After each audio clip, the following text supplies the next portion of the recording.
Hello everyone and welcome. My name is Jordan with Crocodile MTG, here bringing you another Magic the Gathering video.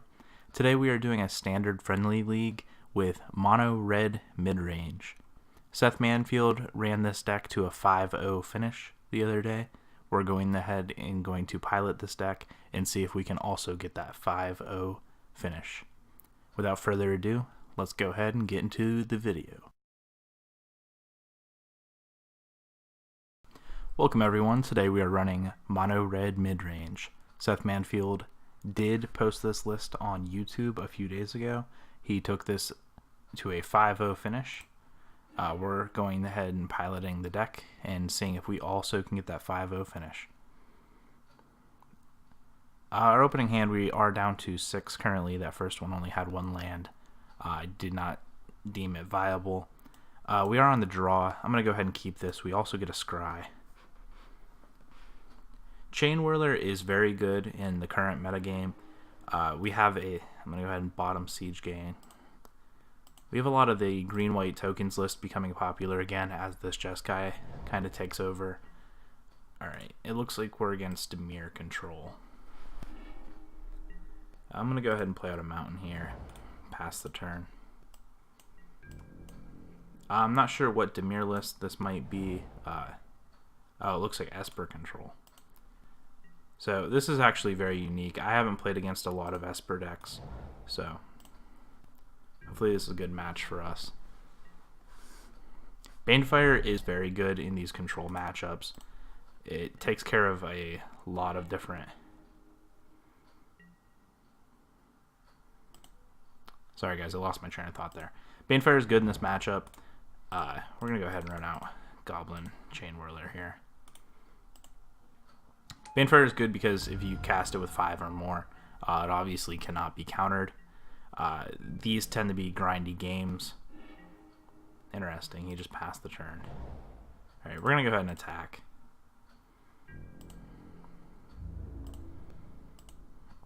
Shivan Fire is not a completely dead card here because we can kick it.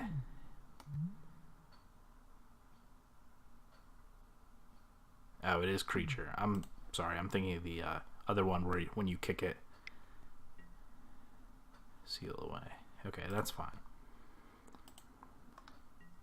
I thought it, instead of creature, it went to any target. We're going to go ahead and run out Rekindling Phoenix here. Hopefully it doesn't have another answer to it.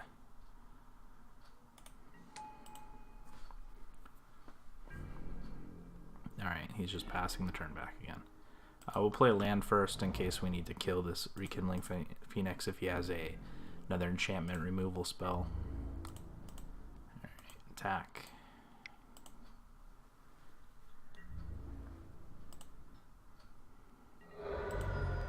Alright, it looks like that got in there.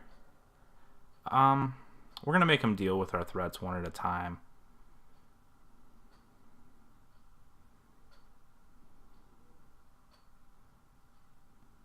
Actually, maybe not. Maybe we just put pressure on him now. I was going to leave something up to use the Shivan Fire. Yeah, that's what I was worried about there.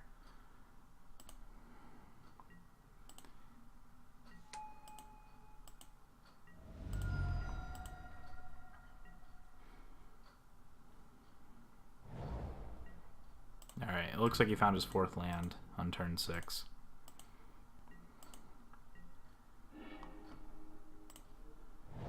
We're going to go ahead and attack here. Right now we can deal 5 with this Bane Fire. We're obviously not going to yet. Alright, pass the turn. He does probably have counter magic up now. I'm hoping he isn't able to deal with our Chain Whirler right away. It looks like he's going to be able to. I am curious what his win conditions are. I'm just going to run out this Banefire, prevent the life gain. We'll see later if it comes back to bite us. I'm just trying to keep his life total low, that way if we get some more mana build up and we run out our Siege Gang, then we might be able to deal some damage to him. We are not running any experimental frenzies in the main board. This list is kind of piloted to go long. Yeah, it does not look like this is going to resolve for us here. Yep. These games do tend to be a little more grindy. That is a good thing about this mono red list, though, because even though it can be aggressive, it is definitely designed more for the mid-range.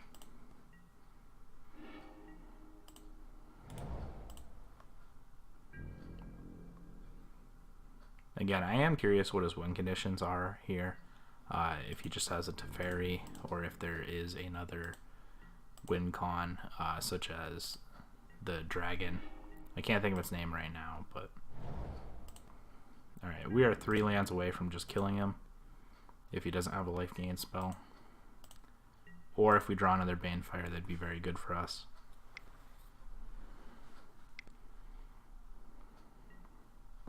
Alright, Chemister's Insight. Our opponent up to 4 cards.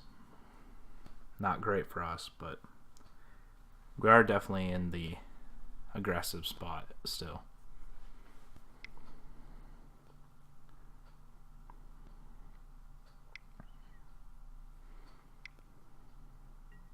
Alright, there's that Teferi. So we have to find 3 more lands before he ultimates this Teferi. Or we need some sort of pressure for this Teferi. Alright, we'll go ahead and play out this Goblin Crate Maker. I don't know if he's going to counter this or not.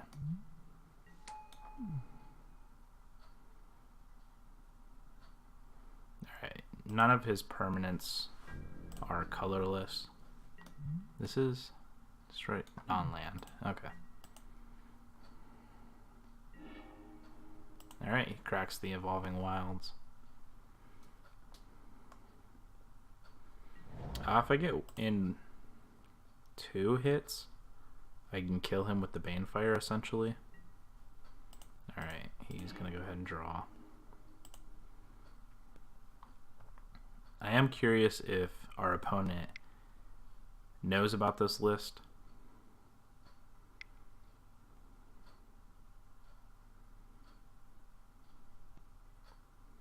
And it running Banefire main board.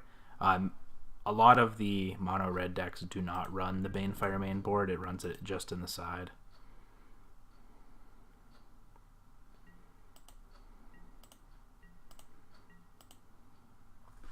Alright, untap some lands.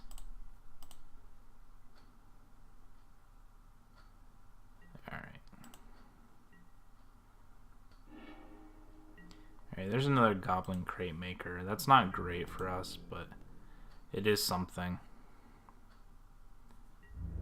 Alright, we're gonna go ahead and attack. We can currently deal 7 with this Banefire.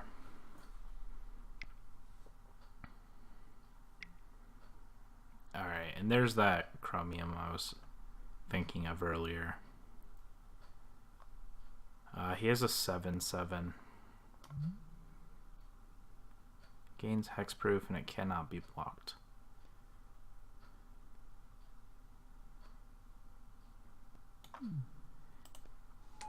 Yeah, I do not believe we are going to be winning this game.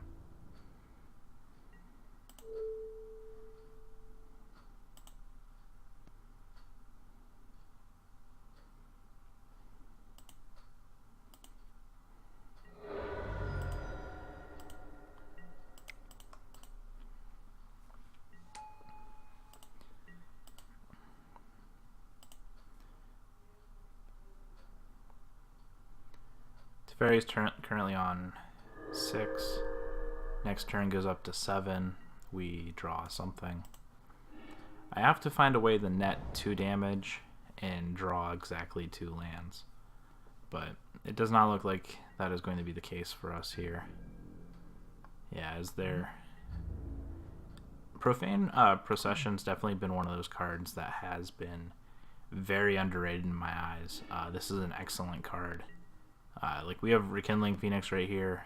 It's just not going to do anything. It's just going to be eaten by this Profane. Profane, once there's 3 or more cards exiled with Profane, it transforms into a legendary land called Tomb of the Dusk Rose. You can pay 4 and put any creature card that was exiled onto the battlefield under your control. And also just adds 1 mana of any color. So this is a very, very good and strong card. I do not see us getting out of here. I'll play it out. Maybe another turn or 2, but once he either starts attacking or I see the Teferi Ultimate, I probably will just go ahead and concede. Now, I'm assuming he eats this Rekindling Phoenix here.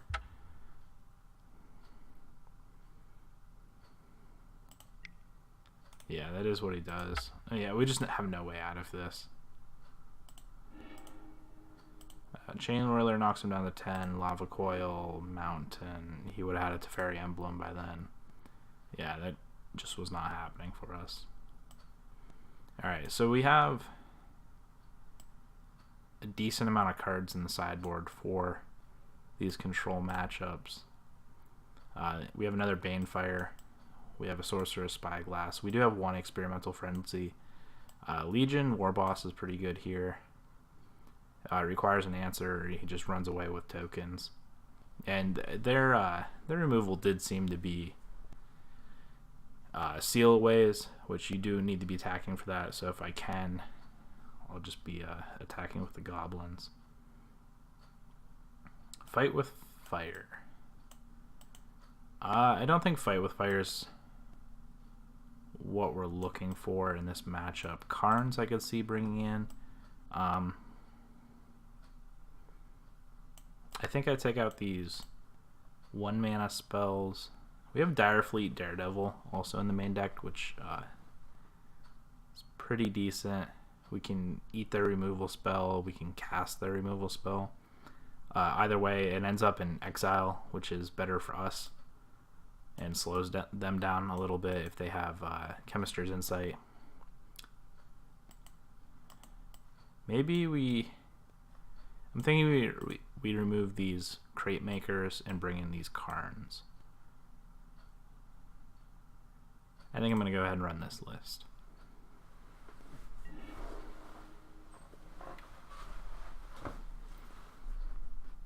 Alright, game number 2. Alright, we have 2 treasure maps, 2 chain whirlers. This looks like a good hand against the control mirror matchup. Sorry, not the mirror. So we're going to go ahead and keep this.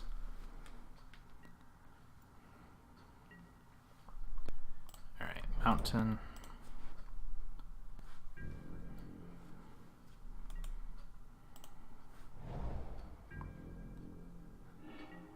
Alright, we're going to go ahead and run out this treasure map, and we'll pause on our upkeep.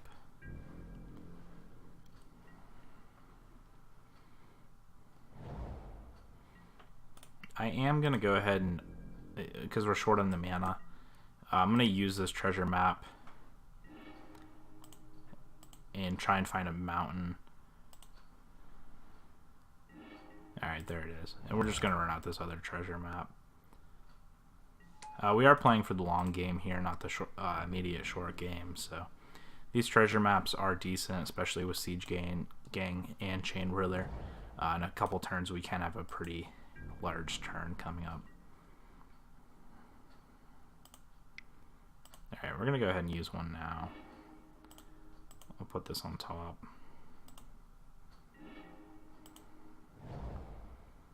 The question now is, do I want to run out Chain Whirler into a potential counterspell, or do I want to just continue on the card advantage train? I think I'm going to wait until we have an explosive play. I think we just play for the long term at this point. End of this turn, I'm gonna use a counter on treasure map here.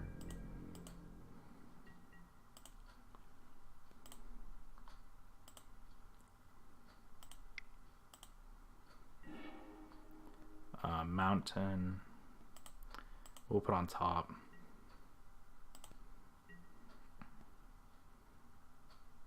We know what we're drawing, so we're gonna go ahead and draw.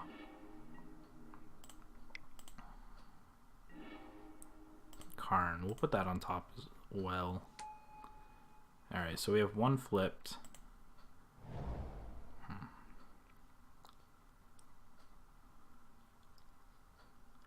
I think my plan is still to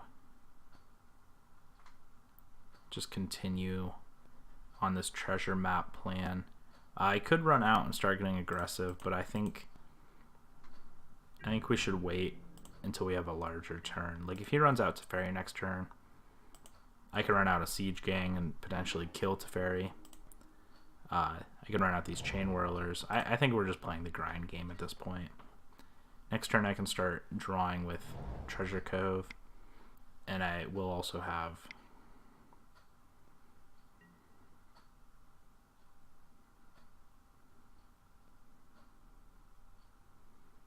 Alright, that was not good for us. However, this does give us a window. Alright, this isn't going to matter at all, but we know that Karn's on top. This gives us a window to run out threats, though. I almost want to run out this Karn to get some card advantage. I'm gonna hope we hit a land off this, and then we can run out Lava Coil Mountain. Alright, so he gave us the mountain, which is actually good for us because I forgot Lava Coil is a semi-dead card here. With him running Chromium, there might be Lyras still in the main, or brought in from the sideboard. I could see keeping Lava Coils for that, essentially. Alright, so it looks like he's keeping up some counter magic. We're going to go ahead and draw with Karn, Lava Coil, or Rekindling Phoenix. This will be interesting from our opponent. Alright, our opponent gives us Rekindling Phoenix. We're going to go ahead and swing with this Goblin Chain Whirler.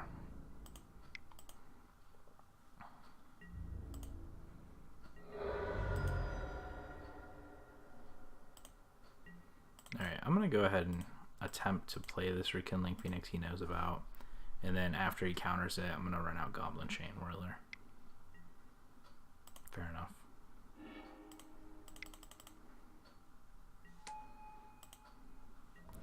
Alright, so our opponent is under quite a bit of pressure now. Next turn, depending on what he does this turn, I may run out Siege Gang. Alright, so he kept on top. Here's our opponent's graveyard. I'll set it over here.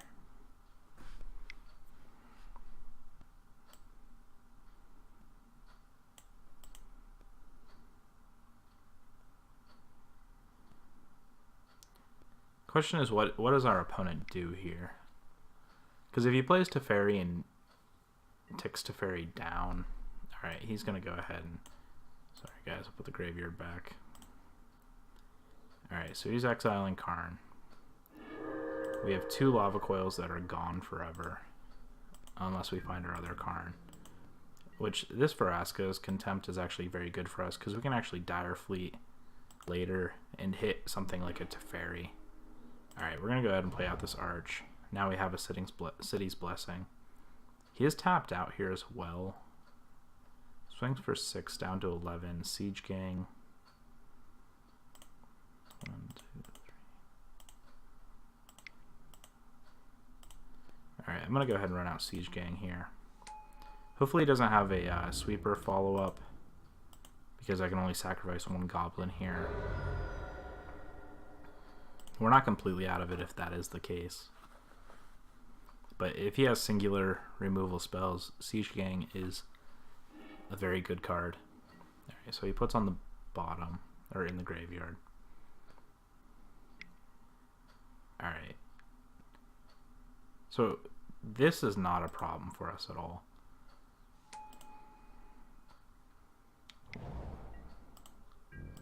Do we have lethal on board? 5.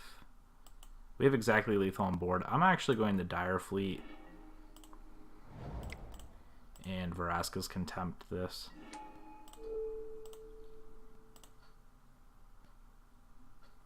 Alright, and that's the game. Alright, so we have the same plans for game 3. I don't think there's anything we should essentially bring in.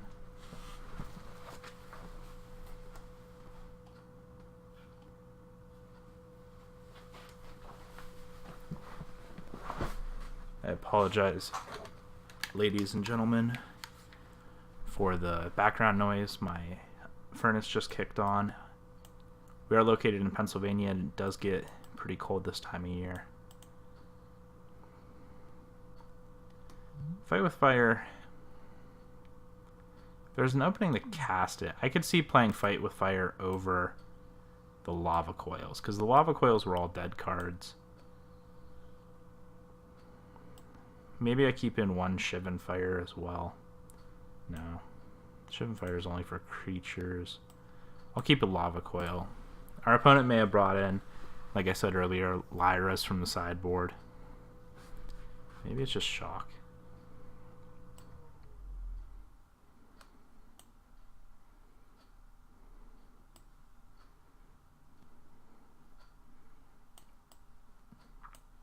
I'll keep the Lava Coil.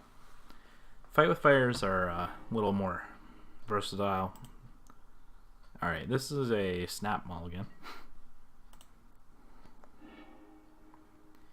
This is not ideal, but we can name Teferi here. Chain Whirler on top makes this hand a little better.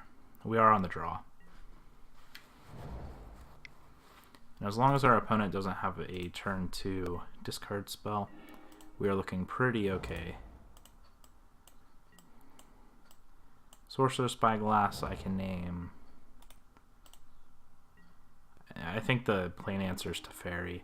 I think the best part about this is we get to look at his hand and plan accordingly from there. Alright, does he have a negate? Oh, Syncopate. Alright, so I'm not going to play that. We did get a counterspell out of his hand, but he most likely has more removal spells, more counter spells. Alright, we're just going to run out of Chain Whirler here. We're going to be a little more aggressive. He didn't have double blue. He might be fighting with his mana again, which it looks like he is. Alright, we're going to go ahead and attack. He doesn't have a counter spell, we know that much.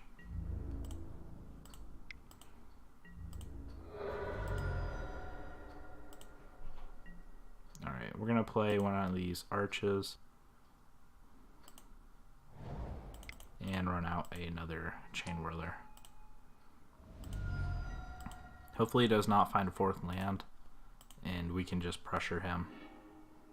And another Chain Whirler off the top is pretty big for us. So we currently have 6 permanents.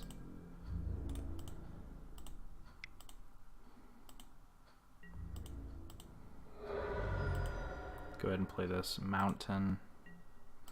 Alright, and we are threatening lethal next turn if he does not find anything here. Alright, he found another land. He most likely has a Vraska's Contempt.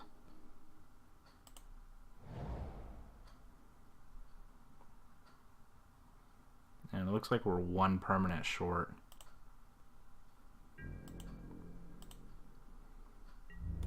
Alright, we're gonna swing with everything here. Does he have this settle? He does. Alright, we're gonna go ahead and get the lands. And we do have a lethal spell here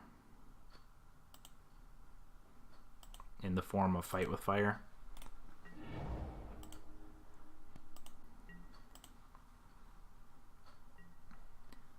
Now we're just looking for an opportunity to cast it. So if he just plays Teferi here, alright, he is going to. Now the question is, does he have Syncopate? If we have a land off the top and he has Syncopate, there's nothing we can do. No, there's nothing he can do. Alright, we're going to go ahead and run out this Fight with Fire. We're just going to attempt to 10 them.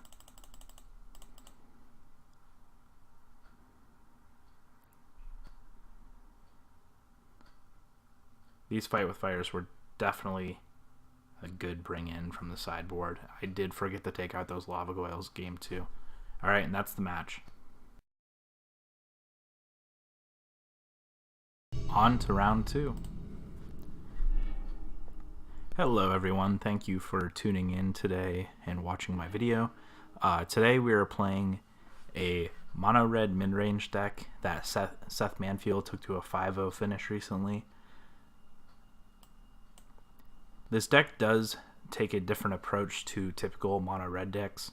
Instead of, we're going to go ahead and keep this hand. Instead of trying to be a fast aggressive deck, it takes a little bit more of a almost control approach, and it's able to actually outgrind a lot of these control decks that are currently running around the standard meta game. We're going to turn to Treasure Map here. And our mana is just very good. We'll pause on the upkeep here. Our opponent's mana is just not working very well for him.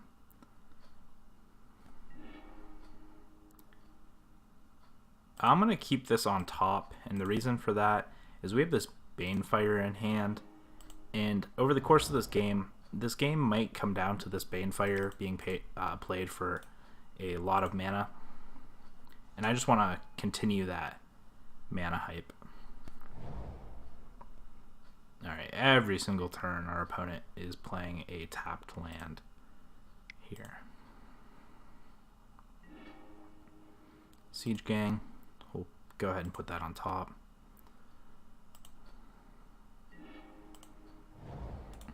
We have Dire Fleet Daredevil in this. It works very well with our opponents that are running some jumpstart spells. We're able to exile anything from there. Also, some of the black decks that run high removal spells and such, we're able to just go ahead and... Alright, this was not ideal for us.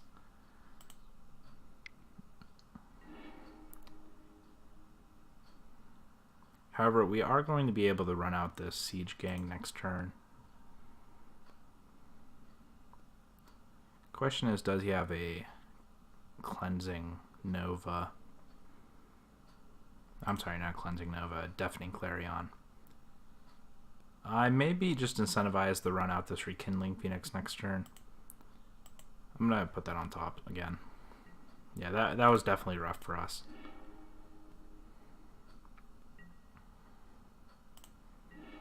I may have exposed myself a little bit there to that. It did happen to us in match 1 as well. The Cleansing Nova destroying all the artifacts, just shutting down that card advantage that this deck has a tendency to be able to grind through.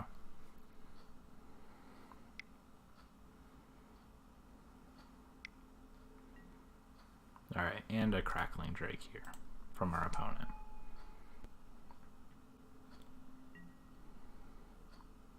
Alright, we do not have that anymore. We're going to go ahead here and swing.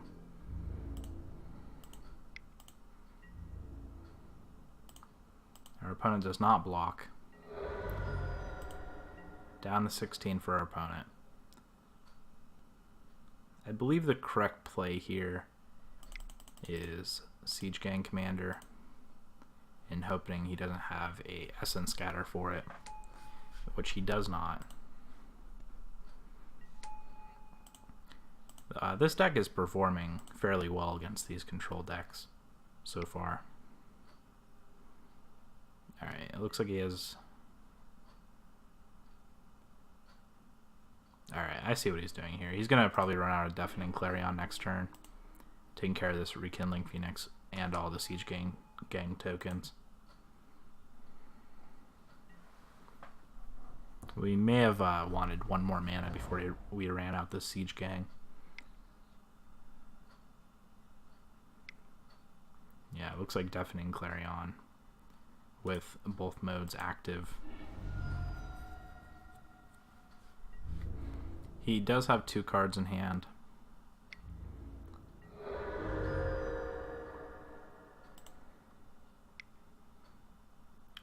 If he plays another Drake here... Alright, if I draw a land here, I'm going to actually Cleansing Nova the board. Alright, and I did. So I'm going to go Dire Deep Flare Daredevil. I'm going to target this Cleansing Nova. I'm going to cast Cleansing Nova, destroying all creatures. And hopefully this slows our opponent down some. And hopefully we're able to go ahead and get back in this game. Alright. We're going to play out this land. We're going to play this Goblin. Chain Whirler. Our opponent down to 18. He may just crack this Memorial of Genius, which that's what it looks like he's doing.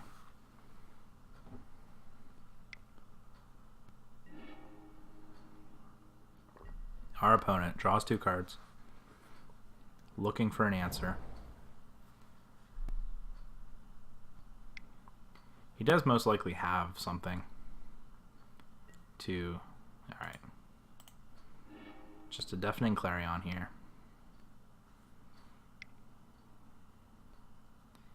And possibly Teferi. Yeah.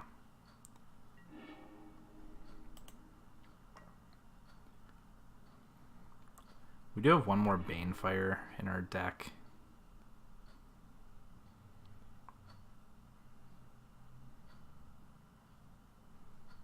The question is now, are we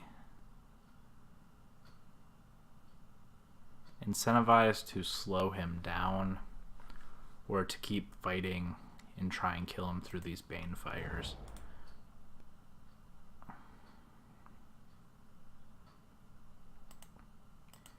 I think we're going to wait a turn, see what we draw. He's not running black, so hopefully he doesn't have any discard aspects. Search for Azcanta. I'm surprised the last couple games we've seen the Search for Azcanta, simply because Search hasn't been popular in Standard lately.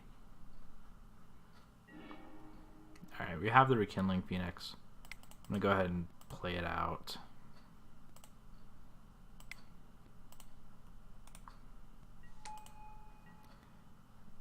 Our opponent may just tuck this with Teferi.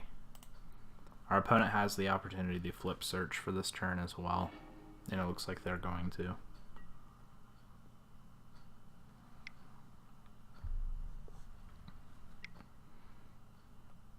Alright, it looks like they're looking... They found Lava Coil. Okay.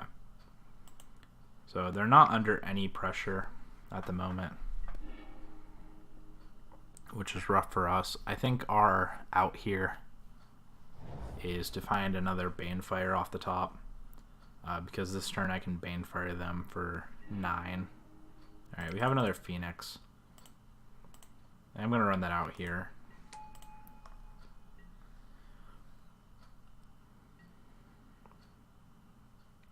I'm sorry, we have 9 mana, so we can Banefire for 8. Alright, looking for another answer for this Rekindling Phoenix.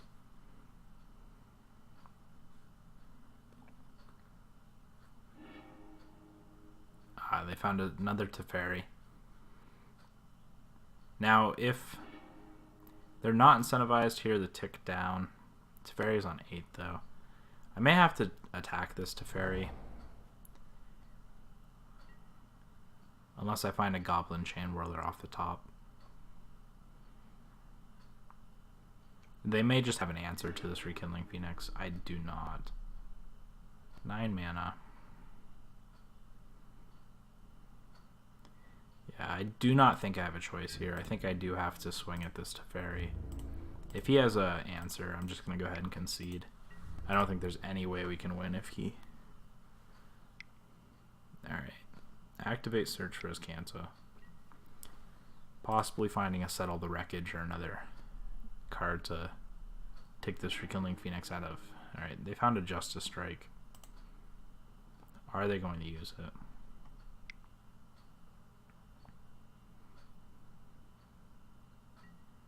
Alright, they are.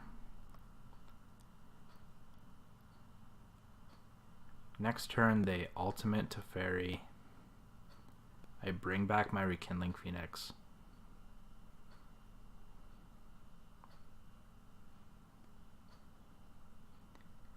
Alright, we're not going to concede just yet. It is very unlikely for us to win this game.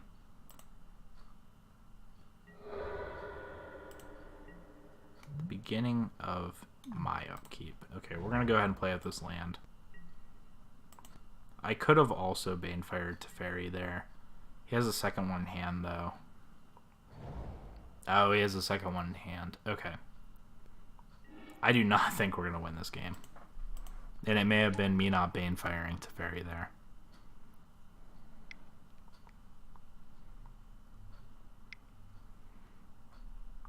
Alright, he plays out second Teferi here.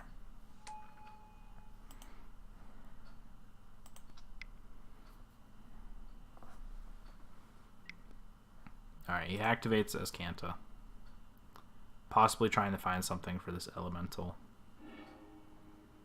Finds a Chemister's Insight, which means he can draw 2 cards, exile 2 permanents.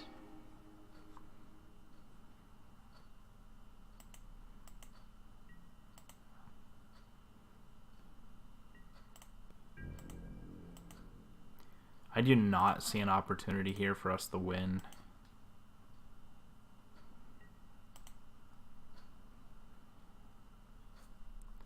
Next turn we Banefire for 11. Alright, that may be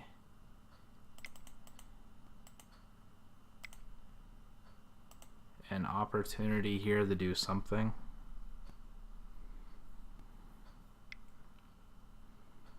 Alright, does he just have a counter spell? Alright.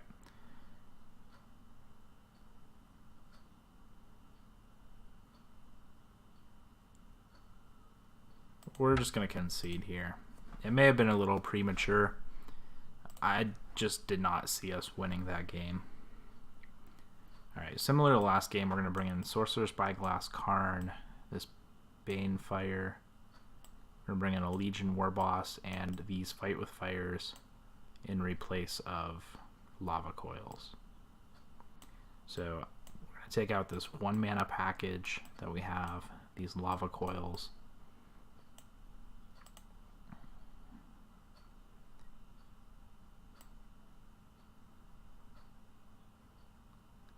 And probably 2 of these Crate Makers.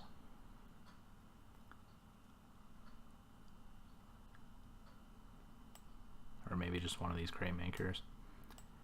Alright, let me go ahead and put in these 9. Alright, we're going to go ahead and run this package. 22, 2 drops and 3 drops. We're going to try and take a little bit more of a grindy approach to this. I definitely should have Banefired there. That Teferi, it wouldn't have felt excellent, but that Teferi Ultimate was definitely their win condition. And we just were not coming back from that. I was hoping to be able to draw Banefire off the top. Banefire them for 9. They'd possibly exile a land or 2, Banefire them for 7. Yeah, thinking back, if I would have just Banefired the Teferi, I would have been able to at least buy us time. It may not have been enough, but it would have given us at least an out. I think I was relying a little too much on that Banefire. I did click submit deck. Okay, it must not have read it the first time. Yes, I'd like to be on the play.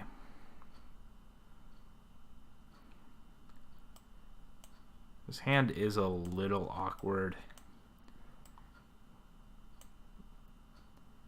I am going to keep it with the sole purpose of trying to run out a Dire Fleet on turn 2.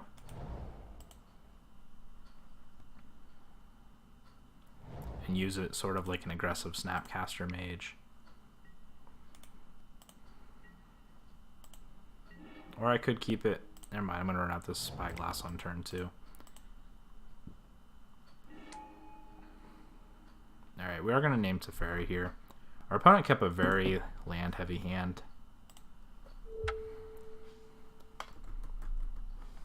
Teferi, Hero of Dominaria. Alright, so this is our opponent's hand currently. We're going to run out a Sacred Foundry, and that is this one.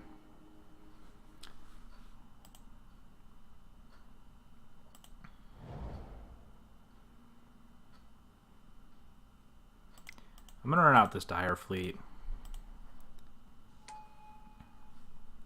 I just want to begin getting aggressive.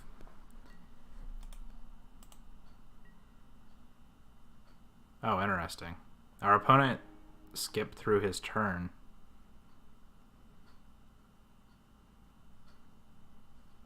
And discarded a Clifftop Retreat. Okay.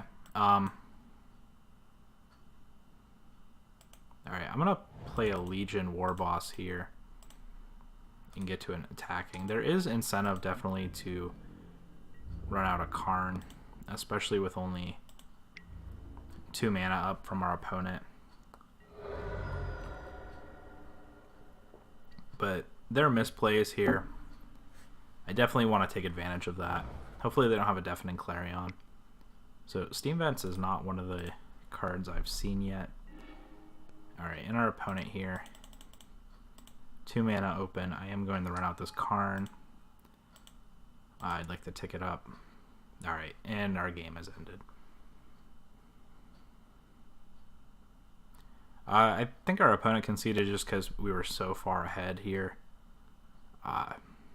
We didn't really give them an opportunity to play anything. We named Teferi, they had a Crackling Drake, they kept a very land-heavy hand. Overall, I think it was right for our opponent to concede there.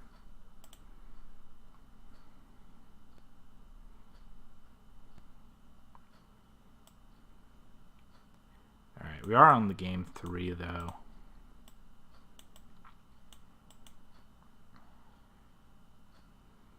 And we are on the draw.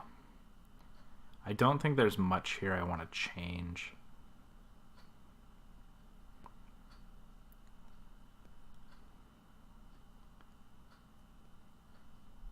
Maybe I should be keeping in...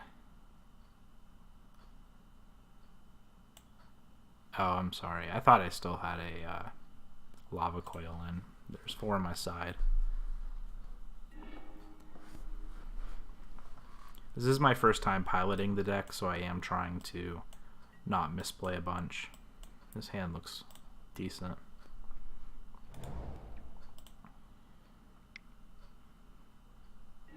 Alright, we do want to go ahead and start with all our mountains before we play this Arch, because if we draw a Goblin Chain Whirler and want to run it out on turn 3, we want to be able to have that option.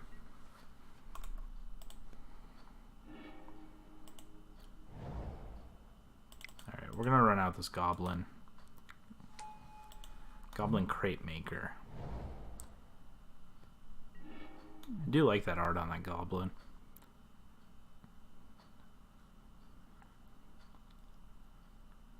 I think we play a mountain here. I think we go ahead and attack.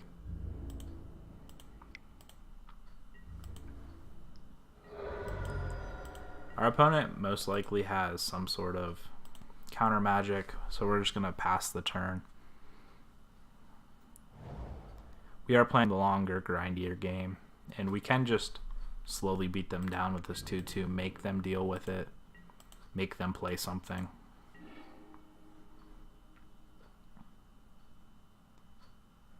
I'm going to run out this mountain. Go ahead and attack.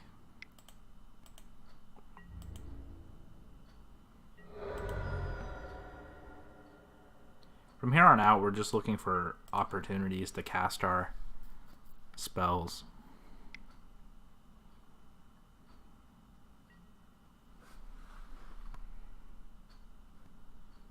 That seems fine.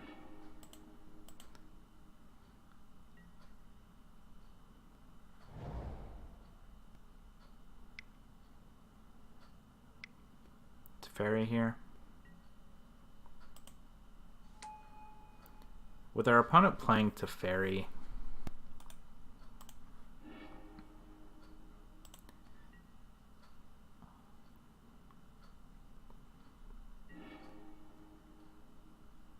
that Legion War Boss was a good draw. The question is, do I want to play Karn and get a little Karn advantage, before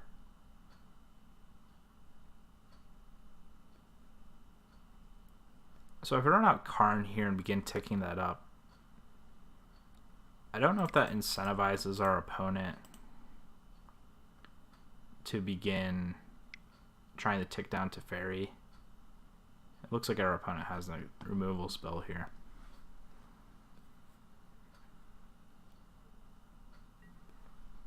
Alright, in the form of negate. Alright, that is not good for us.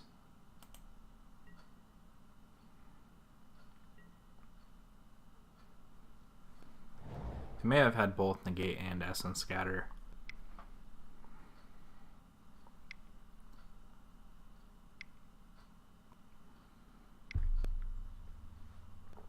Is this a Niv Mizzet here? It is. So I am glad we have this fight for fire. Our other option here could be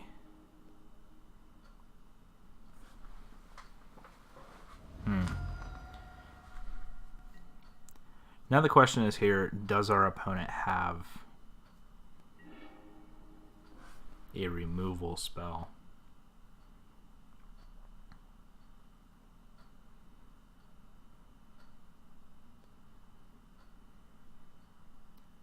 So I have two options here. I can run out Dire Fleet to kill Niv Mizzet,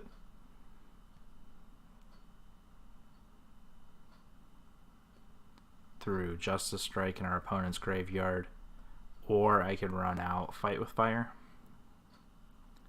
I am incentivized to keep Fight with Fire because if we kick it, there are times we can just win the game. I think we'll see what our opponent does. I think I'm going to start here with Dire Fleet.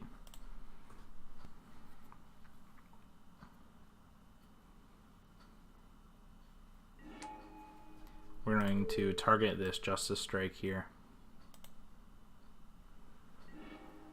And then we are going to cast this Justice Strike on Niv Mizzet.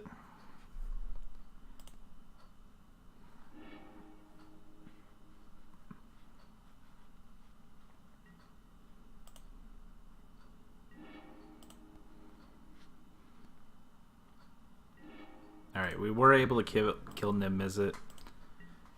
He did kill our Dire Fleet, but we do have other plays to make after. Our opponent is still up because he obviously has a Teferi and 5 cards in hand. Alright, and there's a search for Azcanta. And the tick up with Teferi. We're not in the commanding position that we want to be in, but we are in an okay position to slow down.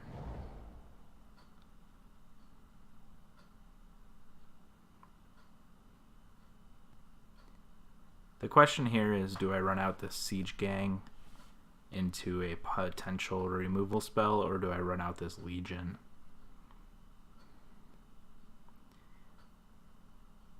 If I run out the Siege Gang, I have enough mana up to blow up something. Alright, and it does look like he just has the removal spell here. Oh, and in the worst way possible, in the form of Disdainful Stroke.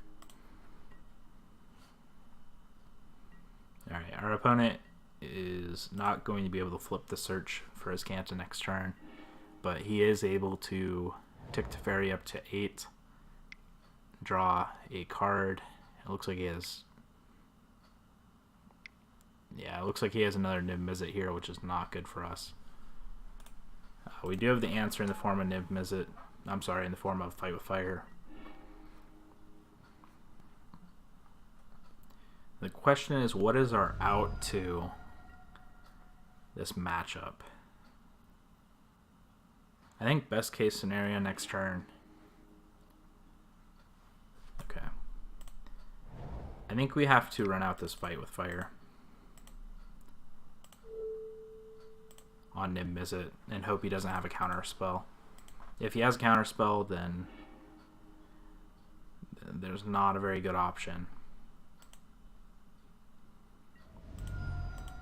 Alright, and okay, down with Niv Mizzet. I'm going to run out this Legion War Boss, hoping he does not have a counter spell at all in his hand.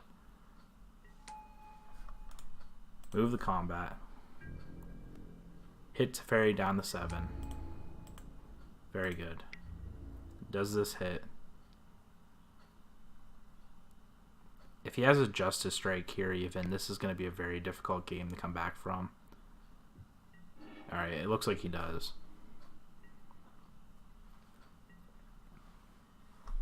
And he is able to flip the search here if he does not like what's on top of his deck.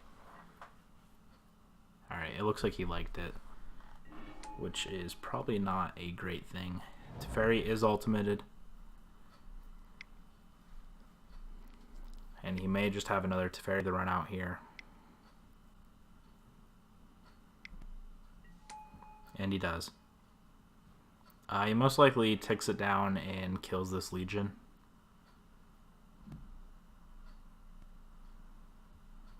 He may also, I was going to say, he may also be incentivized to destroy an Arc.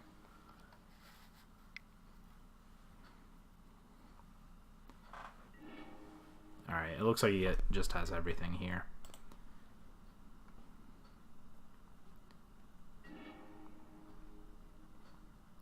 We do have a land here. Our opponent is at a healthy 16. Draws 2 cards per turn. We'll draw.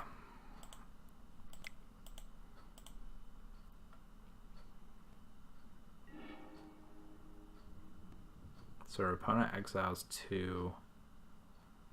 We have 6 mana on the following turn, potentially 7. Hits Teferi down to 5. I don't see us coming back from here. We're going to go ahead and give our opponent the match here.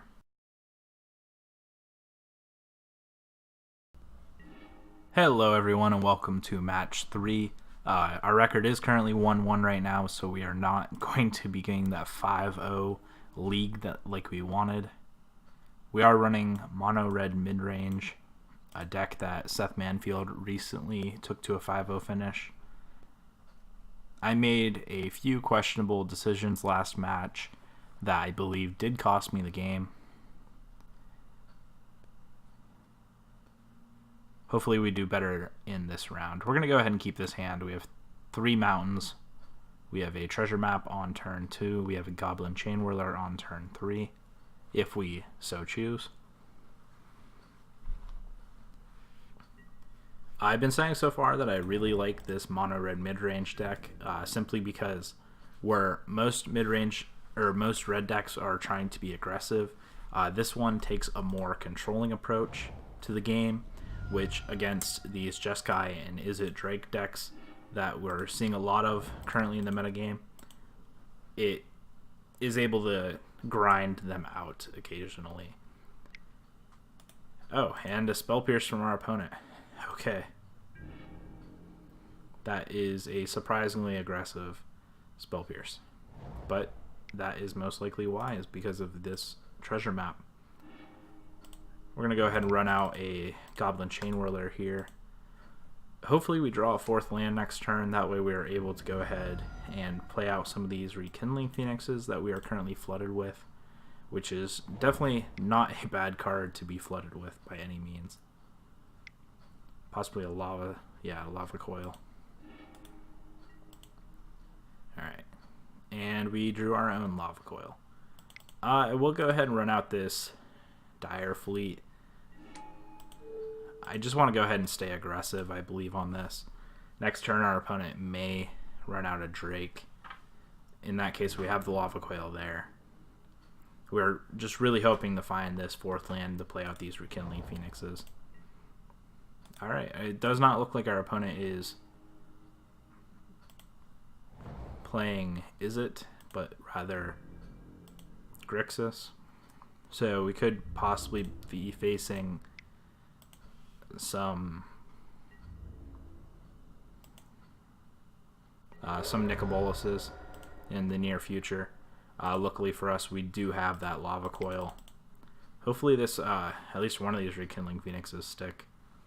Our opponent is most likely pretty heavy in the removal and counter magic department.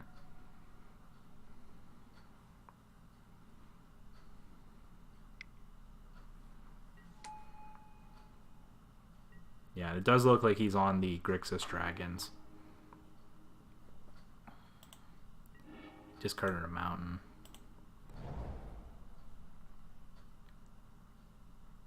I think our attack here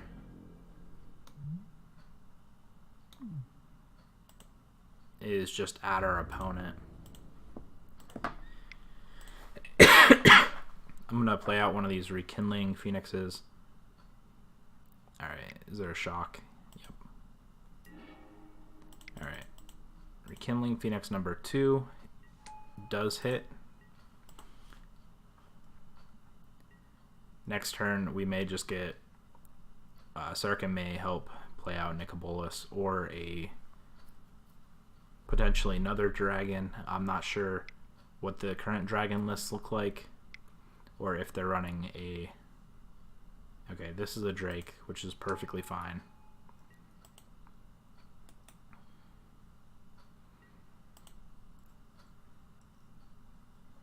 I think for the most part, we should be almost ignoring this Sarkhan. Alright, so potentially another Spell Pierce for our opponent here. We are going to go ahead and Lava Coil this Drake. If he plays a Spell Pierce, we're going to go ahead and pay for it. Oh. He has a dive down. Alright, this is not the list I'm used to seeing from Izzet Drakes. I'm sorry, from Grixis. We're going to go ahead and run out this Legion, though. Our token will definitely run into this Drake, but...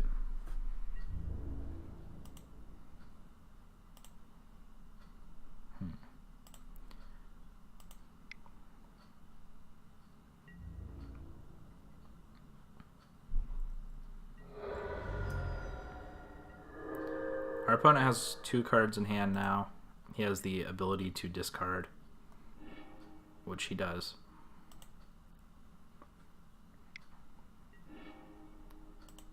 What was this? Radical Idea. So our opponent is digging very, very heavily. The Sarkhan is getting closer and closer to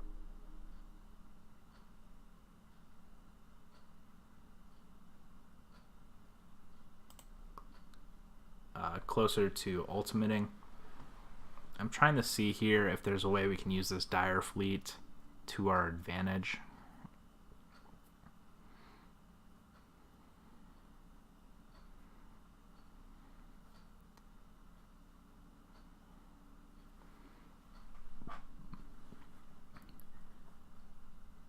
I think second main Dire Fleet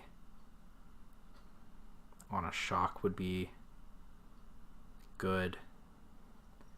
The only question is, does he have another dive down? And if he does, what does that do to our board?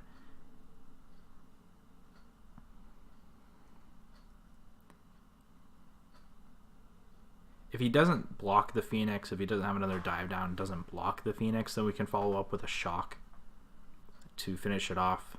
But that means sacrificing our War Boss, which might almost be worth it in this situation.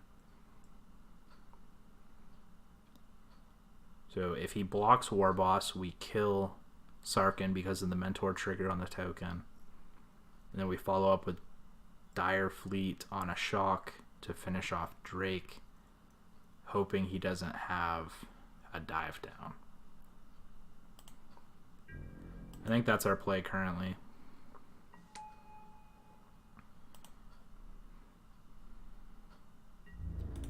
If he has a shock or something, this is just bad for us. So Mentor trigger on the token.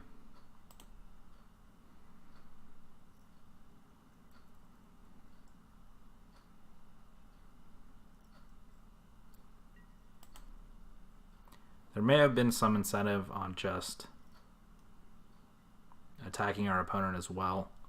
But if our opponent blocks the Phoenix here... Alright, so that does look like we sacrificed our Legion. But hopefully we get to Dire Fleet into a shock here and kill our opponent's Crackling Drake. Shock. Spell Pierce does not do that here for our opponent, so... Alright.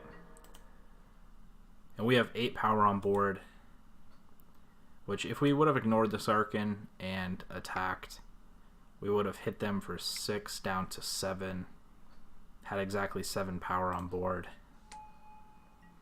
Alright, and a Crackling Drake for our opponent. Another land, 2 other cards in hand. 2 damage to target creature. I am incentivized here to go ahead and just attack with everything again.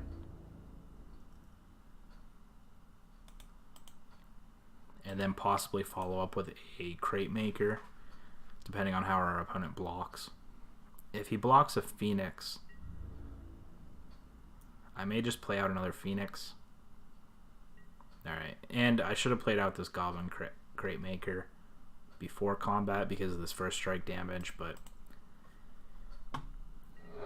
again, I wanted the ability to play this Rekindling Phoenix if he just blocked our Phoenix and traded. So our opponent is down to 7 here.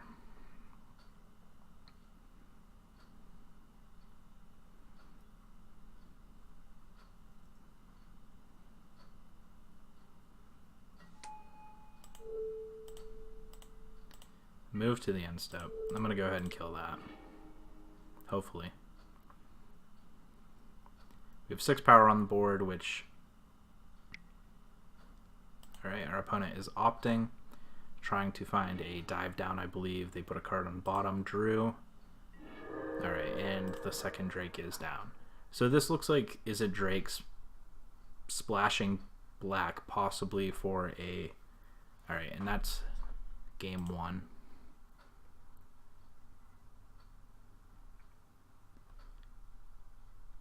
I'd be highly surprised if Nicobolus is not in our opponent's deck.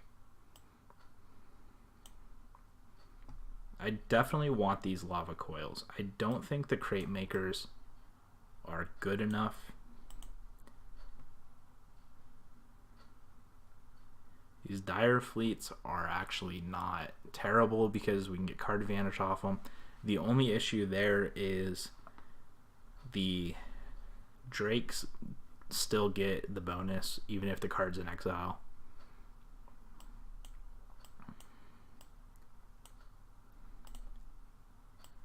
I could see possibly keeping in a Shivan Fire in case late game we're trying to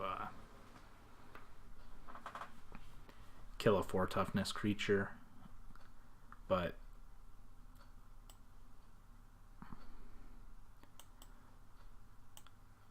all in all,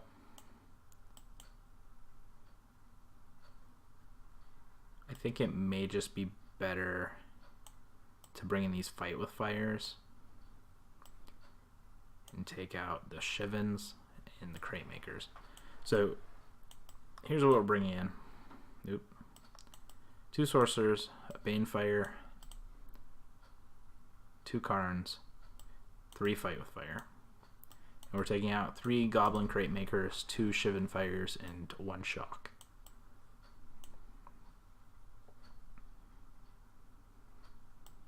I can see also bringing in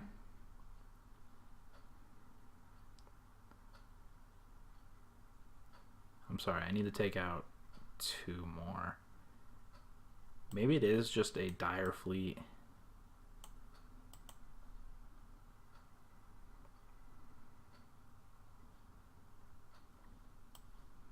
Maybe it's 2 Dire Fleets here. Our opponent may keep a lower to the ground. This hand is actually very good against our opponent. If they have the turn 3 Sarkhan, we have the turn 2 Spyglass to stop that. We can also just name Nicobolas, and Nicobolas won't be able to flip. Our opponent is black, blue, and red. He is Grixis. We're going to go ahead and run out the Spyglass. If it eats a counterspell, at least we got that counterspell out of our opponent's hand. It does look like our opponent is debating. Alright. Niv Mizzet, it looks like.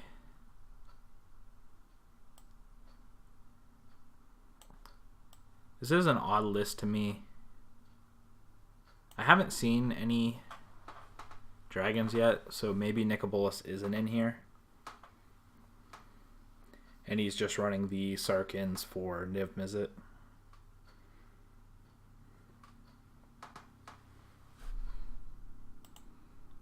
Niv Mizzet doesn't have any activated. They're all triggers. This is triggered.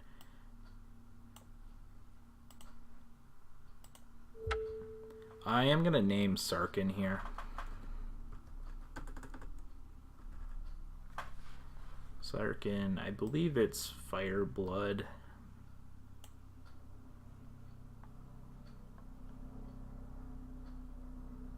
Let me double check here.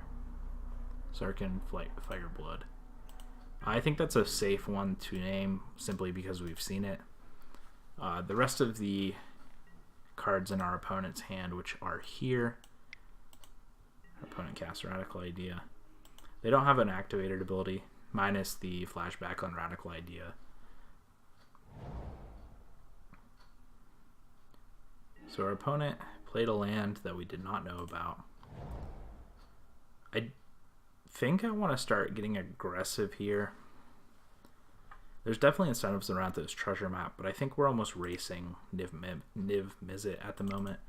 So I'm going to run out this Legion. Hope our opponent didn't draw a counter spell. Swing in here with this Goblin. Next turn, make a Goblin. Swing with Legion. Okay. So our opponent did have... Oh, I did know about the Fiery Candidate. I'm sorry. I was thinking this was the Fight with Fire. So Drake comes down. We do have the answer to a Drake. Our opponent does play out this island. The question is here, do I want to run out Rekindling Phoenix and potentially block the Crackling Drake? I think the answer to that is yes.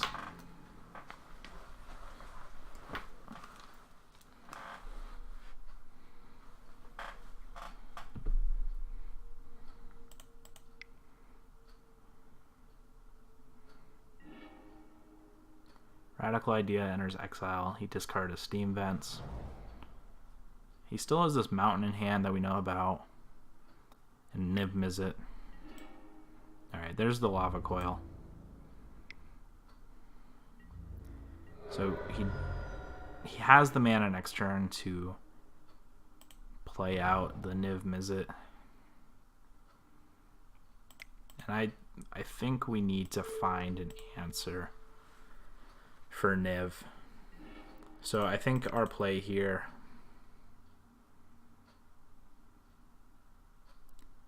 so our play Legion. I think it has to be this treasure map. I think we have to find an answer. I should have. All right, Dire Fleet.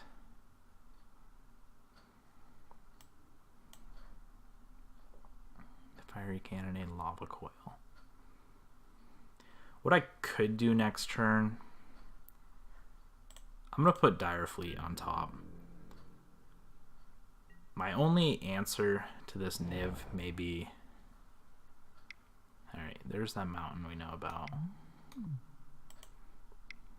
Here's Niv Mizzet.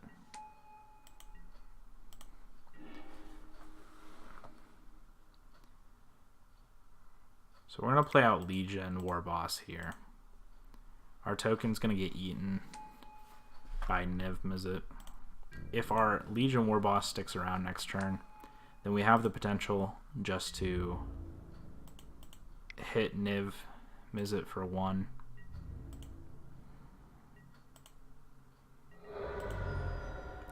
And then Lava Coil Niv Mizzet down.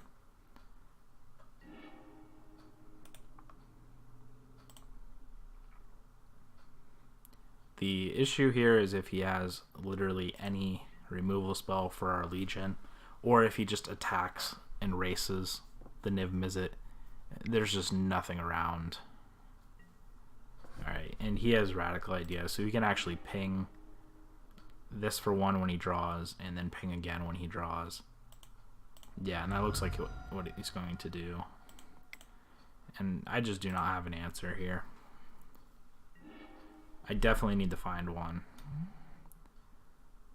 Whenever a player casts an instant or sorcery,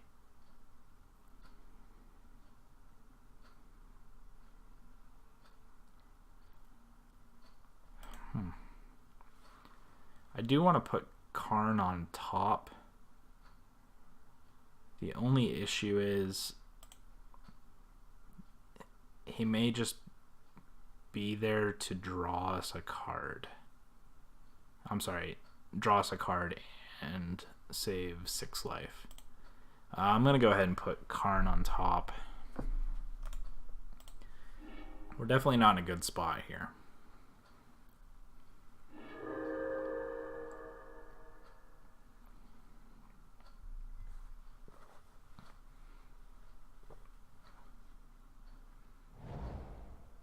Our opponent could possibly Radical Idea and discard something relevant. Or play out a Crackling Drake and run us out of options.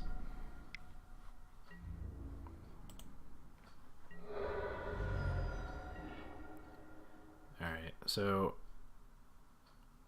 this is potentially lethal.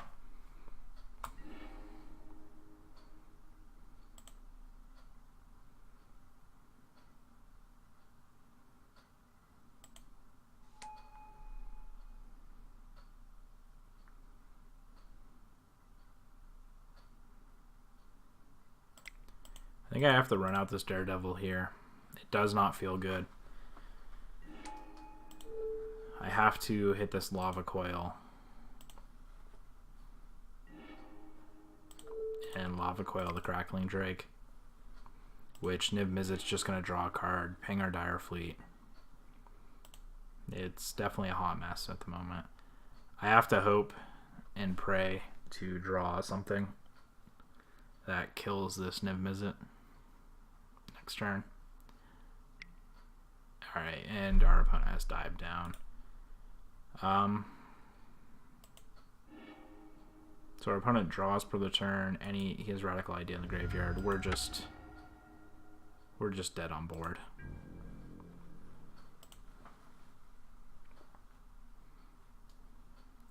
Alright, game 3.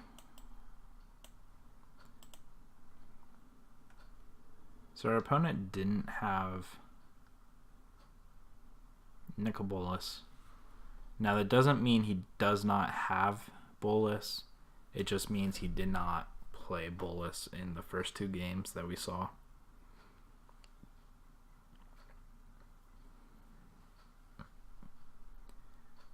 We did see Niv Mizzet there come down on turn 6. We did not have the answer to it. Hopefully this round we do. I am going to run the same 60 I ran game 2. Treasure map early. I'm going to go ahead and keep that. Rekindling Phoenix on 4. Hopefully we're able to do some outgrinding on our opponent.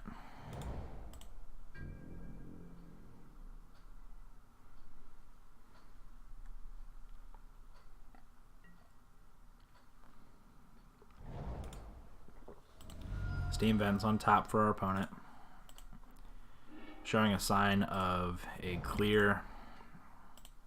I'm going to go ahead and run this into the counter. Oh, it does resolve. That's surprising. Okay, they had Op there. Thought they had Spell Pierce at first. So we are going to pause on our upkeep and scry. And then we'll probably just run out the second treasure map. Dire Fleet is... Dire Fleet's not terrible. It's hit or miss with this card for me. Simply because we can use our opponent's removal spells later in the game. I think I'm going to keep him on top. We'll draw him. I'm going to go ahead and play out the second treasure map here.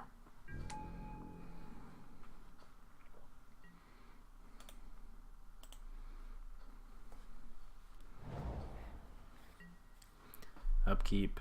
I will use the treasure map's ability again. Put Goblin Chain Whirler on top. Draw Goblin Chain Whirler and run it into some counter magic.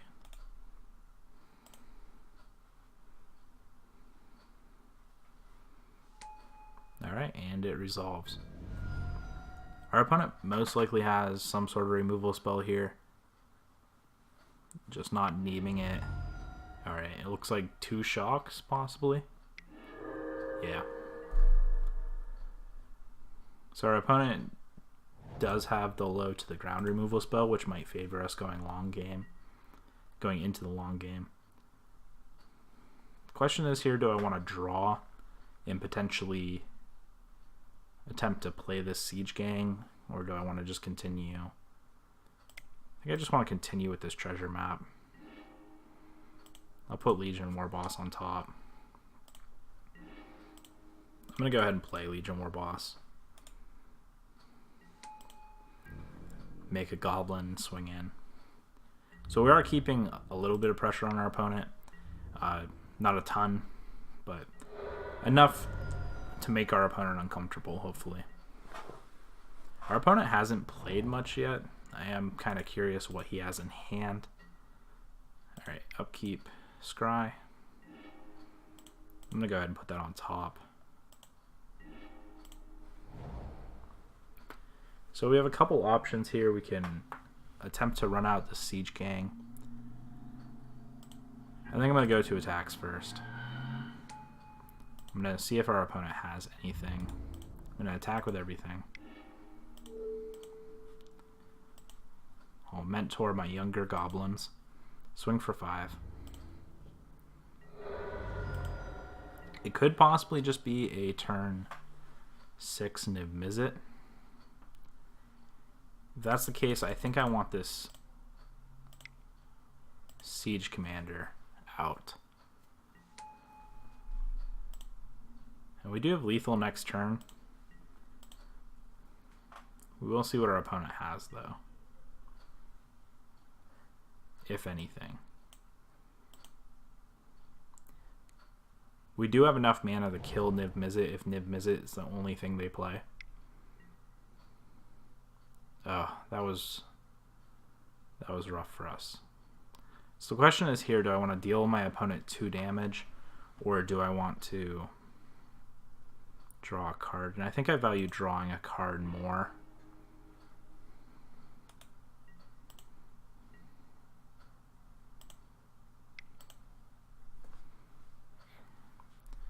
Go ahead and scry it or upkeep. I think I'm going to put this one on the bottom of our library. I'm not really sure what we're looking for at the moment. Possibly a Banefire. Alright, I'm going to attempt this Rekindling Phoenix. It does land. The awkward part about this current situation is our opponent doesn't have anything that kills Rekindling Phoenix at instant speed. Is it? Yeah. Alright, we're gonna draw a card here at the end step. Hopefully find something.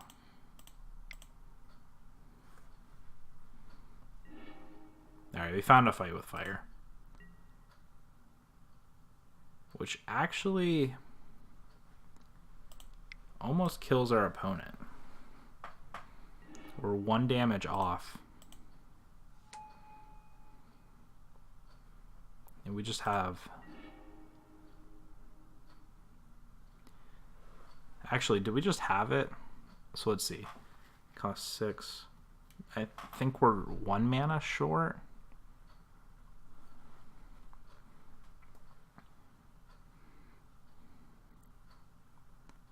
Six, 7, 8, 9. Dire D on shock. Dire Fleet on shock. Okay. So I'm going to go ahead and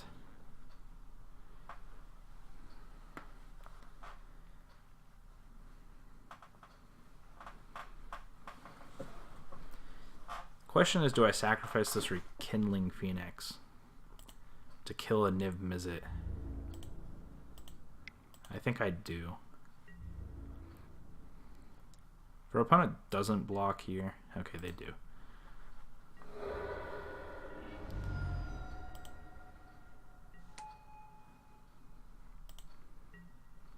Alright, so I'm going to go ahead and play this Dire Fleet. Target my opponent's shock.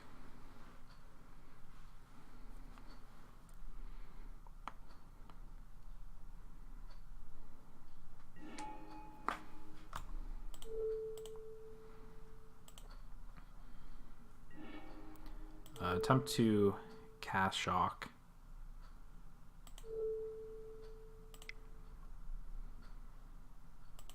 Our opponent is going to ping this elemental, which is going to get rid of our Rekindling Phoenix.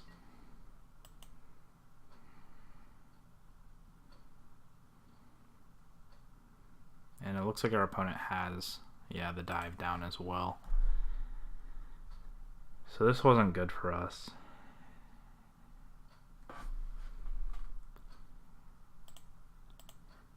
We'll draw something.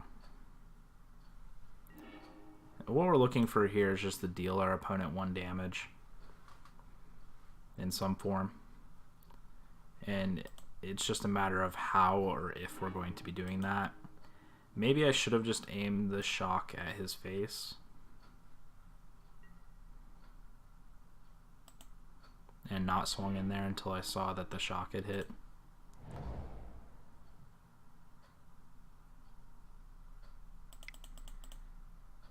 It's not ideal.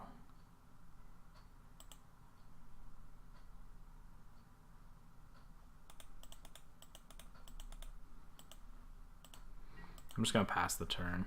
I think I value these treasures more as cards than I do. Alright, our opponent has plenty here to work with. Alright, there's a Drake. I'm hoping my opponent just taps low this turn and we're able to find a way to deal 1 damage to our opponent.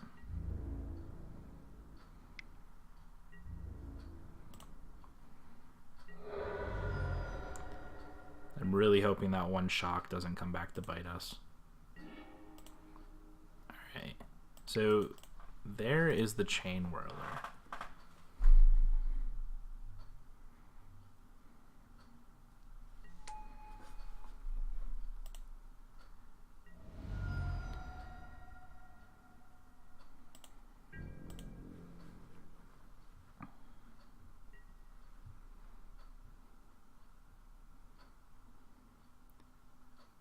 Our opponent didn't have very many Maybe I just... Yeah, I'm dead on board. I'll just go for the win. And pray that we have it. Because I'm sacrificing all my tokens. And even a Spell Pierce here is bad for us. So let's see what our opponent draws. Deals 1 damage to Goblin Chainwhirler.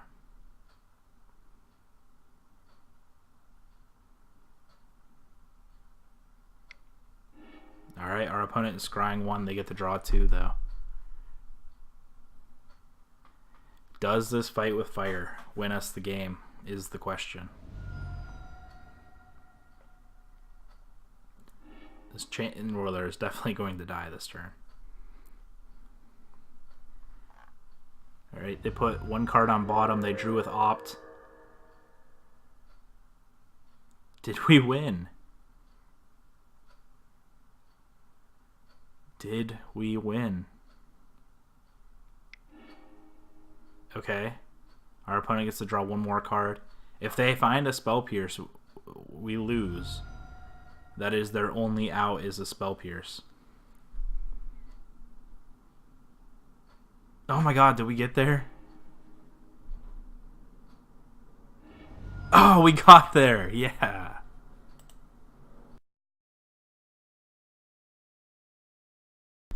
Welcome back, everyone. We are on to match 4. We have a current record of 2-1, winning on the back of Fight with Fire. Last game, we kicked our Fight with Fire, dealing 10 damage to our Niv Mizzet opponent, who was going to definitely kill us on the next turn. We are currently playing a mono red mid-range deck. It's able to go a little better against some of the controlling matchups, which the first 3 games were all control. So we're going to go ahead and keep this hand. We are on the draw. We do have a pretty fast start, and it looks like we're playing against mono red, which the Shock, this Lava Coil, the Dire Fleet itself, these are all going to be important cards in this matchup. And of course we have Goblin Chainwhirler, which is also itself going to be a good card. Alright, we'll let our opponent hit in for another 1.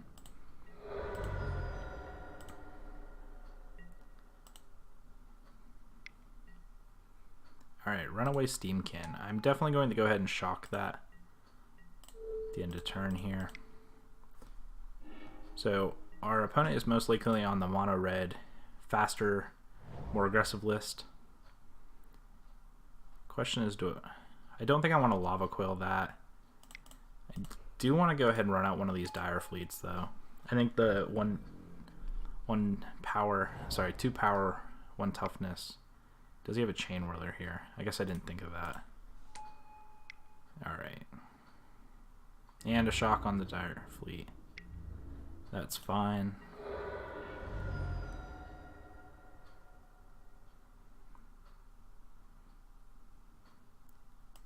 Part of me wants to run out Chainwhirler here. Part of me saying Runaway Steamkin is going to run away with the game if I let it untap.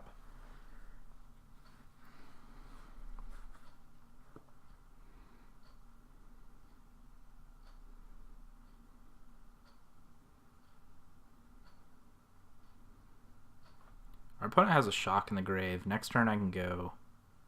Actually, right now I can go Dire Fleet, Shock, and keep our Shock. I think that is incentivizing the do. Okay. Shock, our opponents run away. And now they're either going to use the Firebrand to kill this Dire Fleet or Chainwhirler it. Okay. So next turn we actually have Chainwhirler kill both their things with our Shock. And then we have a Lava Coil in case our opponent just throws down a Rekindling Phoenix.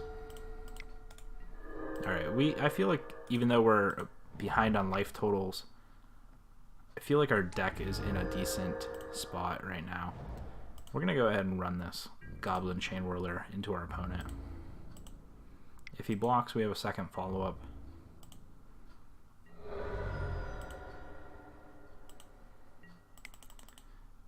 I am trying to save this Lava Coil for a Rekindling Phoenix. I tapped one too many mana there. Alright, we are looking very good right now.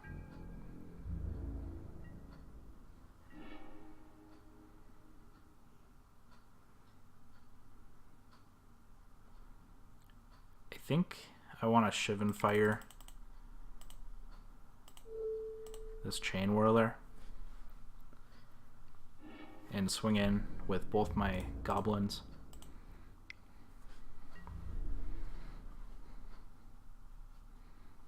Alright, he's gonna block, sack, deal 1 to us. That's fine. I have a Lava Coil in case he runs out Phoenix, or in this case this Chain Whirler. What's our opponent have in the graveyard? Nothing. No removal. I think I want to keep the pressure on our opponent. I'm going to Lava Coil. I'm going to swing in for 6 and threaten lethal next turn if he has nothing. Alright, he has a Lightning Strike. Which is good for us because now we're going to swing in here and then we can Dire Fleet the Lightning Strike. Alright. Go to main phase, damage main phase. Dire Fleet. Exile this Lightning Strike and Lightning Strike our opponent. That's funny. I've never seen Moto try to do this before. Alright, begin sideboarding.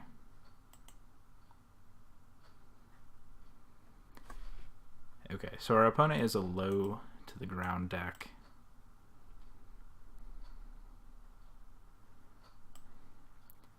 Banefire I think's fine.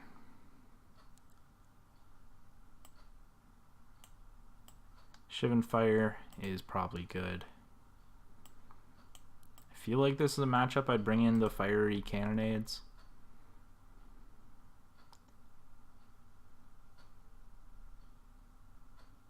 I haven't played much with the mono red aggro decks. I feel like we just go back and forth. I feel like the Dire Fleets put us ahead a little bit in this match.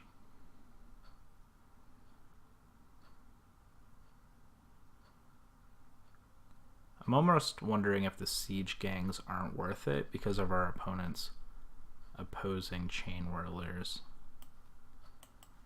I almost feel like it's clunky and almost too slow as well. I could be wrong in this. Goblin Craftmaker's a 2/2, blocks their 1/1s and can deal 2 damage to something. Dire Fleet.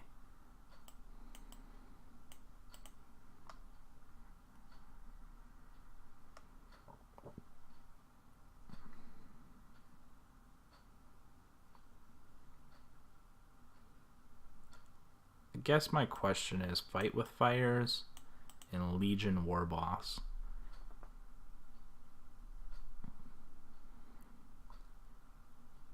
Maybe I cut a treasure here and bring in this Warboss. I feel like we're more of a buckle down deck than a... Alright, I'm going to cut a Warboss actually. I'm going to bring in 2 Fight with Fires. This could be wrong.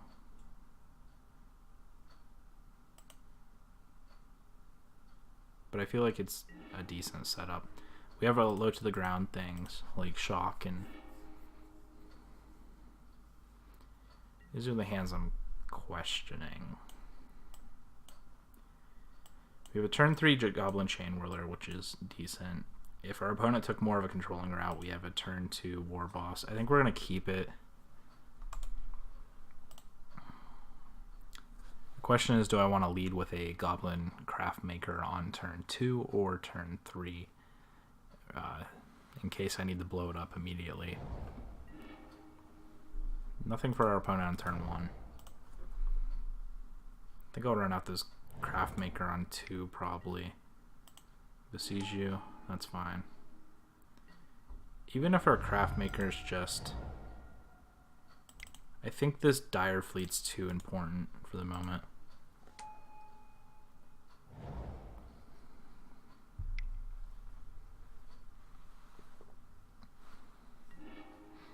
Alright, Wizard's Lightning.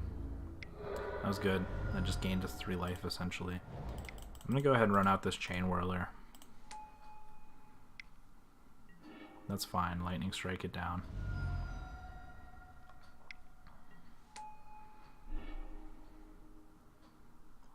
Lava Coil, Banefire, or Legion.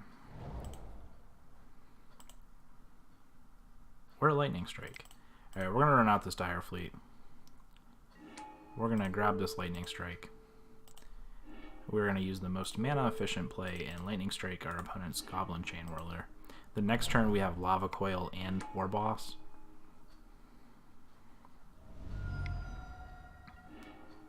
Alright. I feel like we're in a good position here. We're just going to go ahead and run out War Boss. If our opponent wants to block, they can.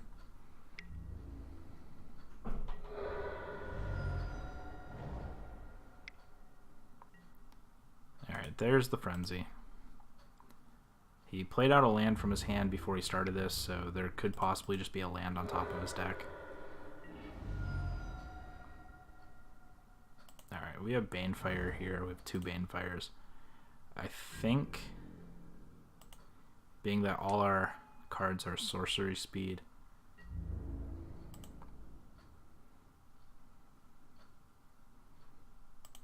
I think our opponent just, we hope they bust. Because I'm dealing 5 here to them. I'm going to go ahead and play out one of these Banefires for 5. Ooh. Target my opponent. Banefire them for 5. And then next turn I just untap, hopefully get in for 3, and Banefire them for 5 again. Alright, they have a second Experimental Frenzy, which isn't good. They have a land. They have a Lava Runner. Question is, they block here, they block there. I mentor one of these. I'm getting it for 3. Okay, I think that's game. Unless our opponent has something on top of their library, I think we're good here. Attack all. Mentor a Goblin. Hit for a potentially 3. Yep. That's fine. Untap that. Alright, main phase, deal 6 to them. They have something that deal 11 for 1 mana, because I'd like to be playing that if they do. And that's the end of match 4.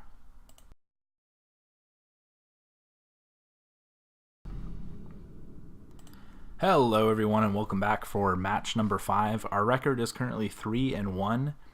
We are currently playing a mono red mid-range deck. Seth Manfield recently posted this list on...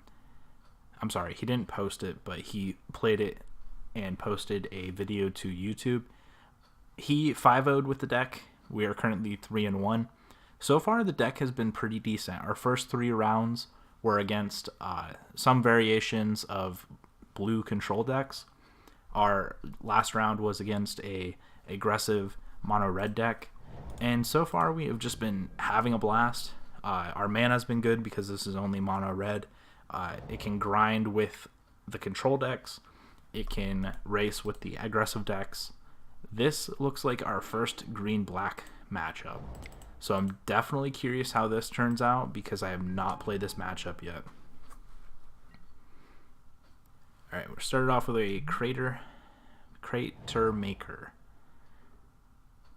The art on this is just all his explosives, all his fireworks, whatever it is in his bags. They're just going berserk. We do have a goblin theme to this deck in case you guys haven't noticed. It's definitely been fun and interesting. Dire Fleet is going to be, I think, great in this matchup. If our opponent is running all the Vraskas, and they're running Vraska's Contempt. Later in the game, we can Contempt.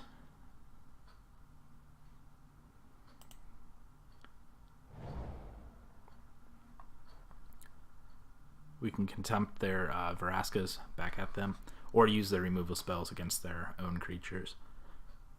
My thought, and my pause for thought there, was they have a cast down on top of their library.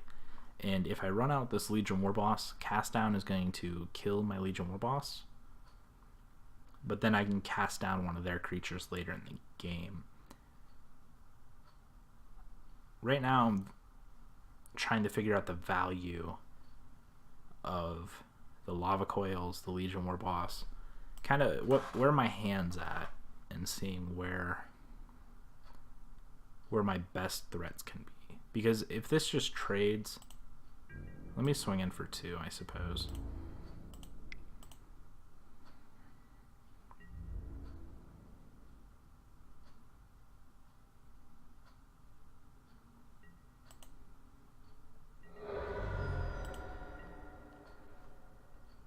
If next turn they run out,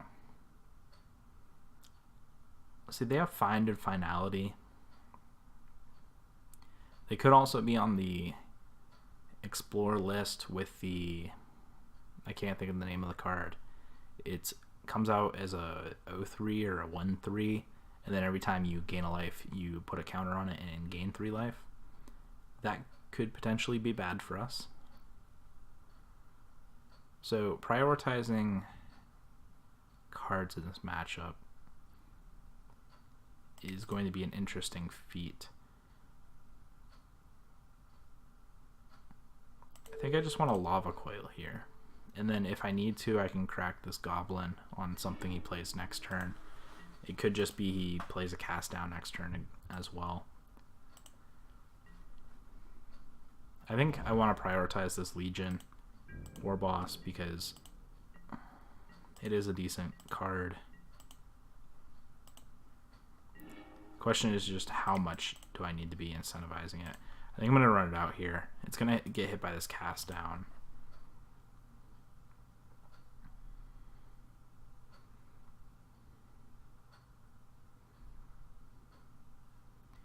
We haven't drawn our lands yet, though, and that's going to be difficult. Turn 5 Siege Gang Commander is somewhat hard for our opponent to deal with.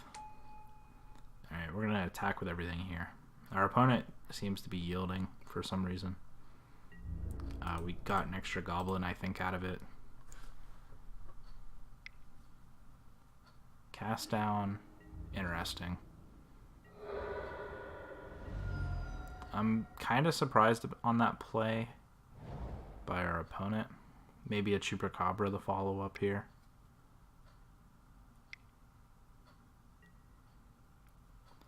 You'd think if our opponent was going to do that, they would just cast down the Legion. See, now I have an extra token. And I can cast down the Chupacabra. This is also a green deck, so this deck has Carnage Tyrant in it. And I don't know how it plays out currently. I think we have pretty decent go wide strategies.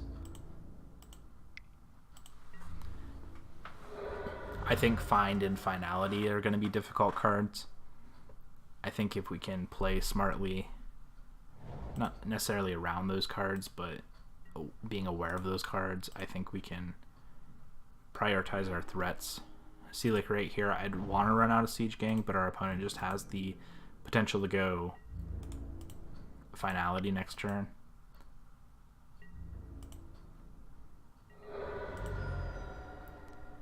Maybe I do run out one of these Siege Gangs, because if they don't have Finality, we're just ahead.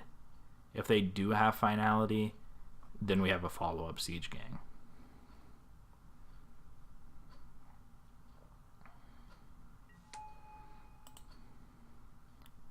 Banefire is main deck in this. You don't see that with a lot of red decks. I'm sorry, you don't see two typically. We have two main, one side. And this card has just been amazing. In the control decks, it looks like Finality. Yep. Alright, so we have a follow-up Siege Gang we're going to run out here. Hopefully they don't have a follow-up.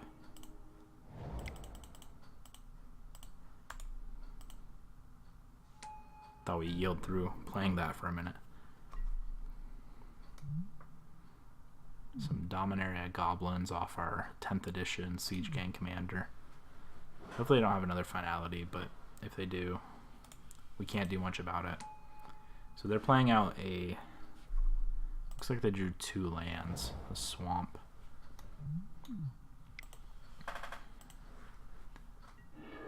Alright. Vraska's Contempt. So we're going to go ahead and swing here. We currently have Banefire for 6. Which can be an issue for our opponent. Trading a Jade Light here for a Goblin just feels really bad. If our opponent runs out of Vraska next turn, that could be bad for us. Or a Carnage Tyrant even. Or a Find, getting back Chupacabra and Jade Light. We do have Dire Fleets. Alright, our opponent runs out of Karn. That's... Karn's surprising. Alright, so Carnage Tyrant or Wild Growth Walker. So probably the Carnage Tyrant. So it was Carnage Tyrant in hand, Wild Growth Walkers in exile. Trying to keep everything in order for us here. I do not want him gaining life currently. Even if he doesn't have an Explore creature. Something... Siege Gang off the top. So Siege Gang off the top is good. Alright, I'm going to attack everything at him. We have enough mana to play Siege Gang and sacrifice a Goblin. And it goes around Carnage Tyrant. So 5 mana. And then next turn we have Banefire for 6. We have to hit him for 5. And we have 5 Goblins and a Siege Gang. He's probably... So if he plays this Wild Growth Walker and plays an Explore creature, we're not exactly there, but we're able to kind of kill those threats. And I'm not as worried about them. Wild Growth comes down as a 1/3. So, does he have the Contempt? No, he's returning a Chupacabra to his hand.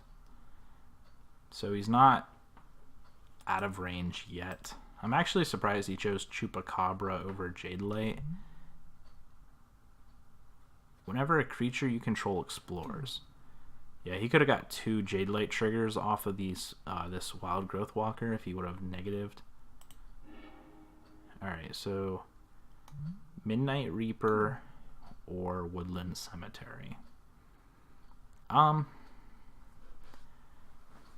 almost incentivized to give him Midnight Reaper, hoping we can get around and deal 5 damage to him and then follow up with this Banefire for 6, potentially 7 if I draw a land, but then I'll have 2 blockers. So he plays Chupacabra.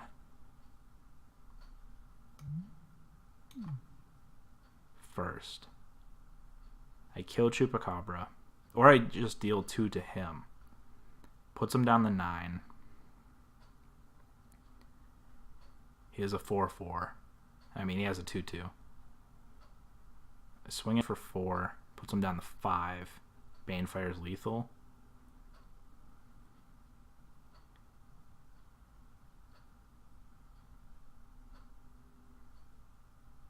Hopefully he can't do more with more mana. I don't think we need the Midnight Reaper here to help. I think we might have him on this board if we play carefully. So he does have it. Alright, so he played out that Woodland Cemetery. He has that Carnage Tyrant in hand. He's playing out the Chupacabra. Oh, he has the Vraska. Okay, so I'm going to deal 2 to him. Sacking this. Yes, I'd like to sack it to its own ability. So he doesn't gain the life here. I'm actually surprised with this play a little bit.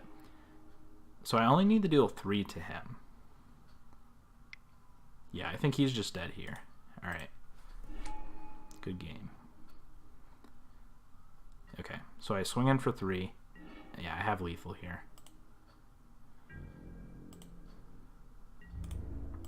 Attack all.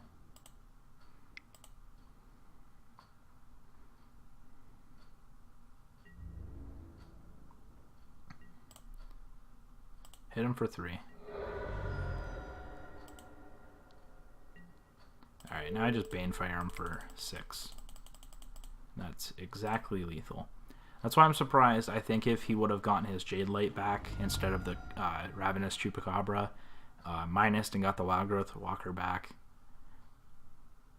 I mean, I had the Siege Gang, so that makes it a little trickier, but I think that is the correct play.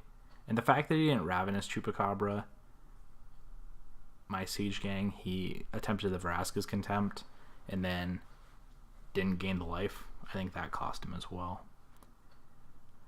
So I think this is a matchup where I bring in the Fight with Fires. It kills large creatures, but it can also just deal 10 to him out of nowhere. Definitely the Sorcerer Spyglass. He has way too many Planeswalkers. The only issue with Spyglass is the amount of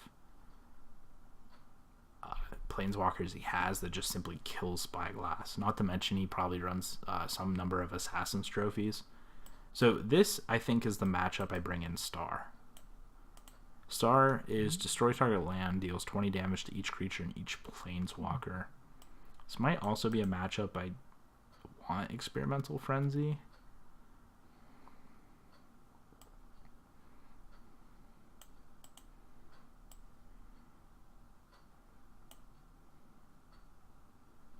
Karn doesn't die. He dies to Vraska's Contempt, I guess. I definitely don't want this here. Let's take out what I don't want. Lava Coils are okay. Rekindling Phoenix comes back. Banefire won us last game. I don't feel like I want to cut those. Not at least the 2. I could see cutting Crate Maker.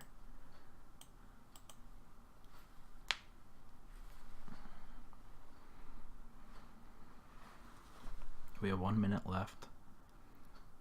And Dire Fleet seems decent late game, but maybe I cut 1. We're up a game. What's our converted mana cost? These just... Maybe I cut this, bring in Frenzies and Karns.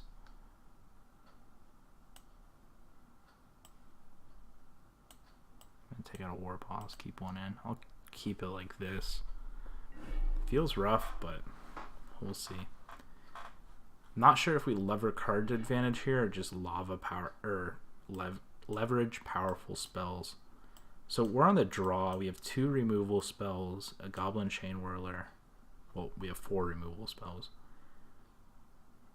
None of them hit Planeswalkers.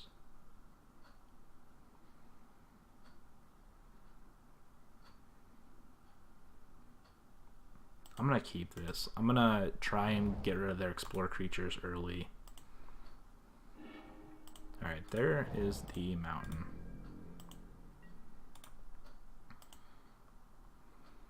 Alright, I'm assuming he plays an Explore creature here. Yep, I'm going to go ahead and Lava Coil that. I'm just going to get it off the battlefield. I do not want him gaining life, and I do not want him having that back late game. Probably has a Jade Light here, depending on what Jade Light finds. Alright, Vraska's Contempt and a Woodland Cemetery. So, Vraska's Contempt is on top. question here, I think I want to start leveraging this treasure map.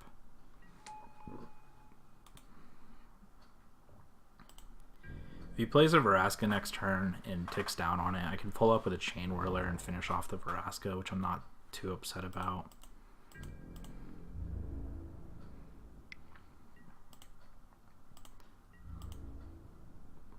And then next turn, hopefully I find another land. I don't feel like he's going to want to use a removal spell on this, but he might. Direfleet Daredevil. This is good late game, but I think early game I don't think I want it. I think I want to find another land. I found it anyhow. Maybe I should have paused on my upkeep. I'm gonna Lava Coil this Jade Light. We'll pass the turn. I know the later in the game we go, the harder it is for us to win, because he has things like Carnage Tyrants. But I'm hoping to... Maybe it just has removal here. Rekindling Phoenix. So I'm gonna put this on the... I'm gonna put this on the bottom just because we're trying to find a land. We're gonna go ahead and flip this now. Alright, he has... Okay. Yep. So we actually get the land off this, which is perfectly fine. And we get a Scryder upkeep. I'm fine with this. Plus we have an Assassin's Trophy in the grave. So we have some threats. And eventually it's going to have to become go big or go home. So let's go ahead and run out this Chain Whirler. He's probably has some sort of removal spell for it later. But let's start applying pressure. Hopefully he doesn't find more lands. Oh, we found one. So we know he has Veraska's Contempt. Alright, we're going to go ahead and draw.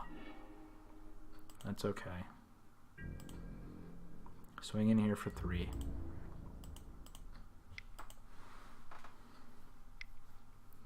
Veraska's Contempt? Yep.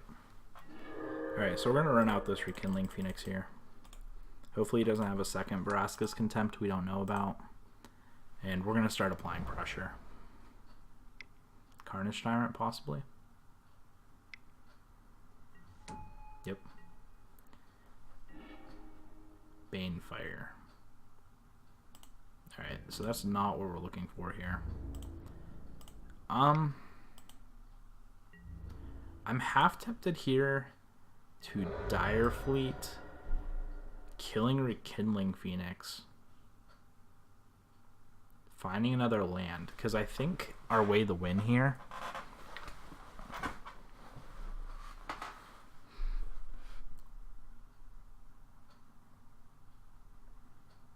is playing Star, or at least playing enough. We have to get aggressive here. Alright, this isn't an ideal play. I wouldn't recommend this typically if this is a non-friendly standard league that we're not already 3-1 in. But, alright, we're going to get Assassin's Trophy. We're going to Assassin's Trophy. Oh, it's only opponent's permanents. Oof.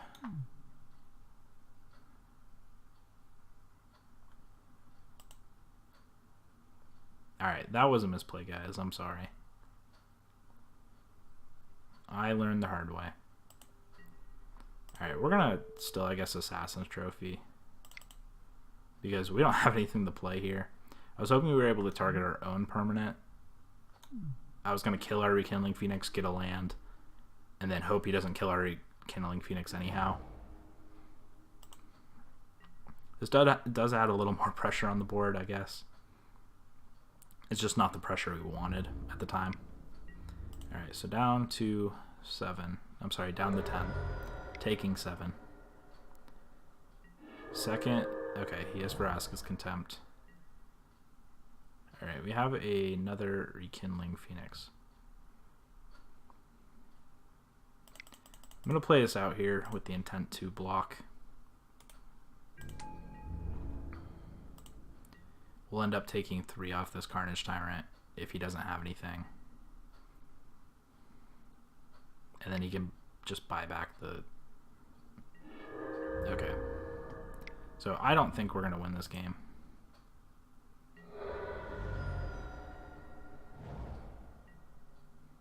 Land. Alright, so 5, 6. Okay, we're going to go down to a very low life total. And pray we're okay. He has 1 card in hand. Is it a removal spell?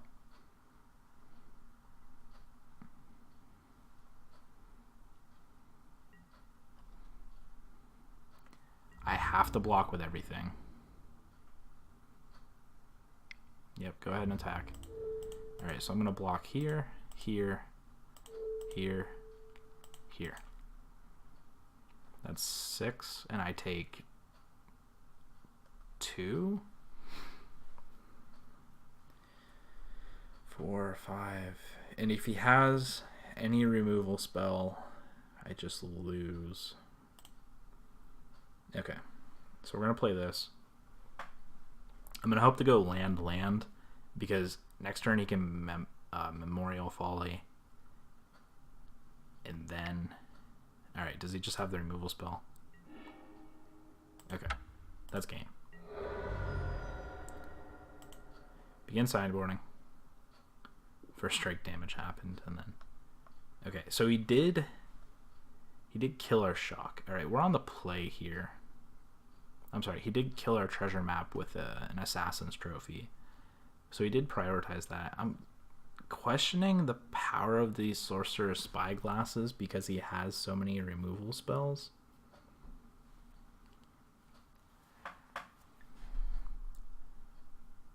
We just weren't able to find lands there. I think if we would have been able to find lands there, I think we had the tools we needed. I think on the play I want...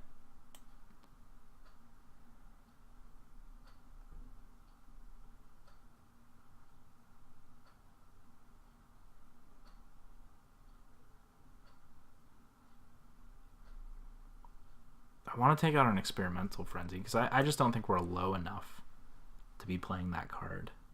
Plus we have so many, like, we're basically taking the control route in this game.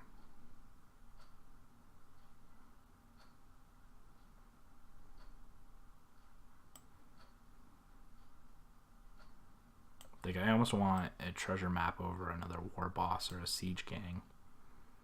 Siege gang's just a, you know, it's a 4 for 1 in most cases.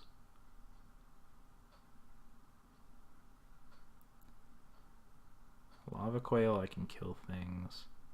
Maybe it's a fight with fire. Then I rely on my opponent's removal with Dire Fleet and my removal with everything else. Alright, this hand is not keepable. This hand isn't as good either, but I'm gonna keep it, hoping not to regret it. We have a turn 3 Goblin Chain Whirler, and we have late game Star of Extinction. I don't think I want to Dire Fleet here. I think it just dies to too many things. I don't think I want to be aggressive. I think I want to... Alright, cast down. Probably keeps it on top. Oh, he puts it on the bottom. He must have one in hand or is searching for a land. So I have Chain Whirler here, and then next turn I can Rekindling Phoenix. If we just draw straight lands, I don't even feel bad. Assassin's Trophy. Give me a land. Okay, Branch Walker. It looks like our opponent's short lands here. Woodland Cemetery. Okay. So he's not going to swing here for obvious reasons.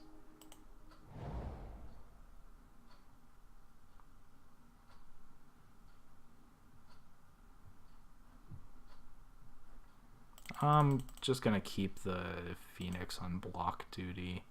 He can kill it, and I can only kill one of his things, so I'm not going to swing here.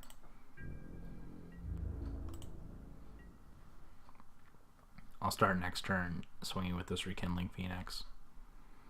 Or I can, if I choose, Dire Fleet, cast down Seeker. Our opponent's definitely stumbling on lands here. They're definitely... If they find one, though, they have things like Vraska's Contempt open. Okay, our opponent did not keep the cast down. They are stumbling on lands. I think I just want to take advantage of that then and get aggressive. I'm going to grab this Dire Fleet. I'm going to take out this Seeker. I'm going to swing for 7.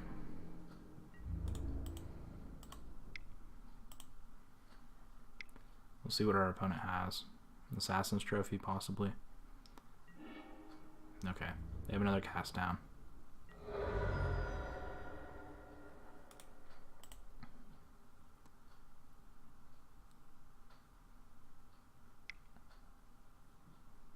No land for our opponent again, it seems like.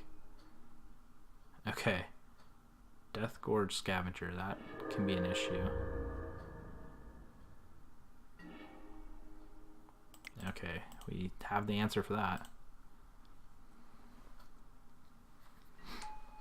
He played that cast down last turn. We're going to cast down this Death Scourge.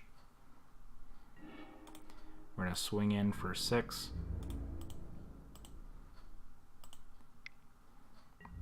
And then we are very ahead as is, and we have Banefire and Star of Extinction, so we're doing very well in this matchup. Alright, he found the land. Does he have the Contempt is the question.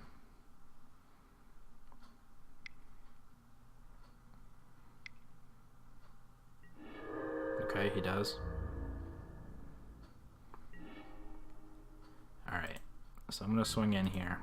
Follow-up Siege Gang is good. He is nowhere near Find Finality yet. He blocks. First strike damage, Siege Gang. Alright, and we're threatening lethal next turn. Not on board. Well, actually, yeah, on board, because we can swing in with everything and then blow up 2 things with the goblins. But if he just has something like a Vraska's Contempt here, I think we just win. Okay. Does he have another Explore creature?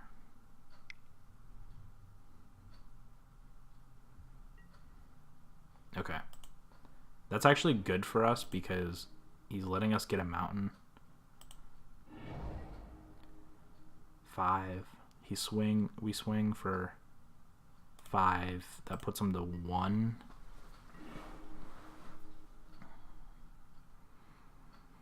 So what's our play here? I was hoping to just draw a land there, and then this is exacts. I think we just swing, play this Karn.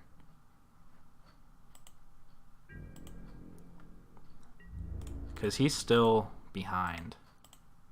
And we have this Banefire in hand still.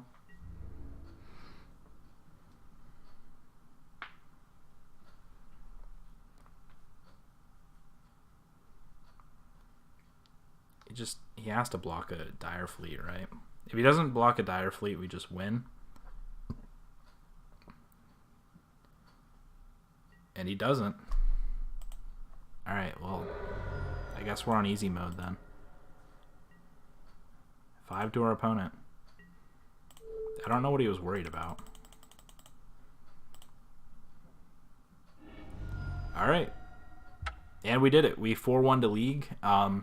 We didn't have the 5-0 Seth Manfield had. Unfortunately, we did drop a game to, I think it was Grixis Control, I think got us. Or maybe it was the Esper Control deck. We played a lot of Control. We played an aggressive matchup against the mono red deck. I definitely prefer this mid-range list a lot more. I think the mid-range has a lot more versatility to kind of tempo itself with whatever it's playing against. It can be aggressive against like things like red or burrows. It can tempo itself against control decks, and it also has well, you just saw not a bad matchup against Golgari. Now that was only one match. I'm not saying it's perfect, but I think the main deck Banefires were definitely very good. I think the Fight with Fires are definitely an underrated card, and I think they're very good in many of the matchups as well. Just finding an opening to 10 your opponent is just absurd.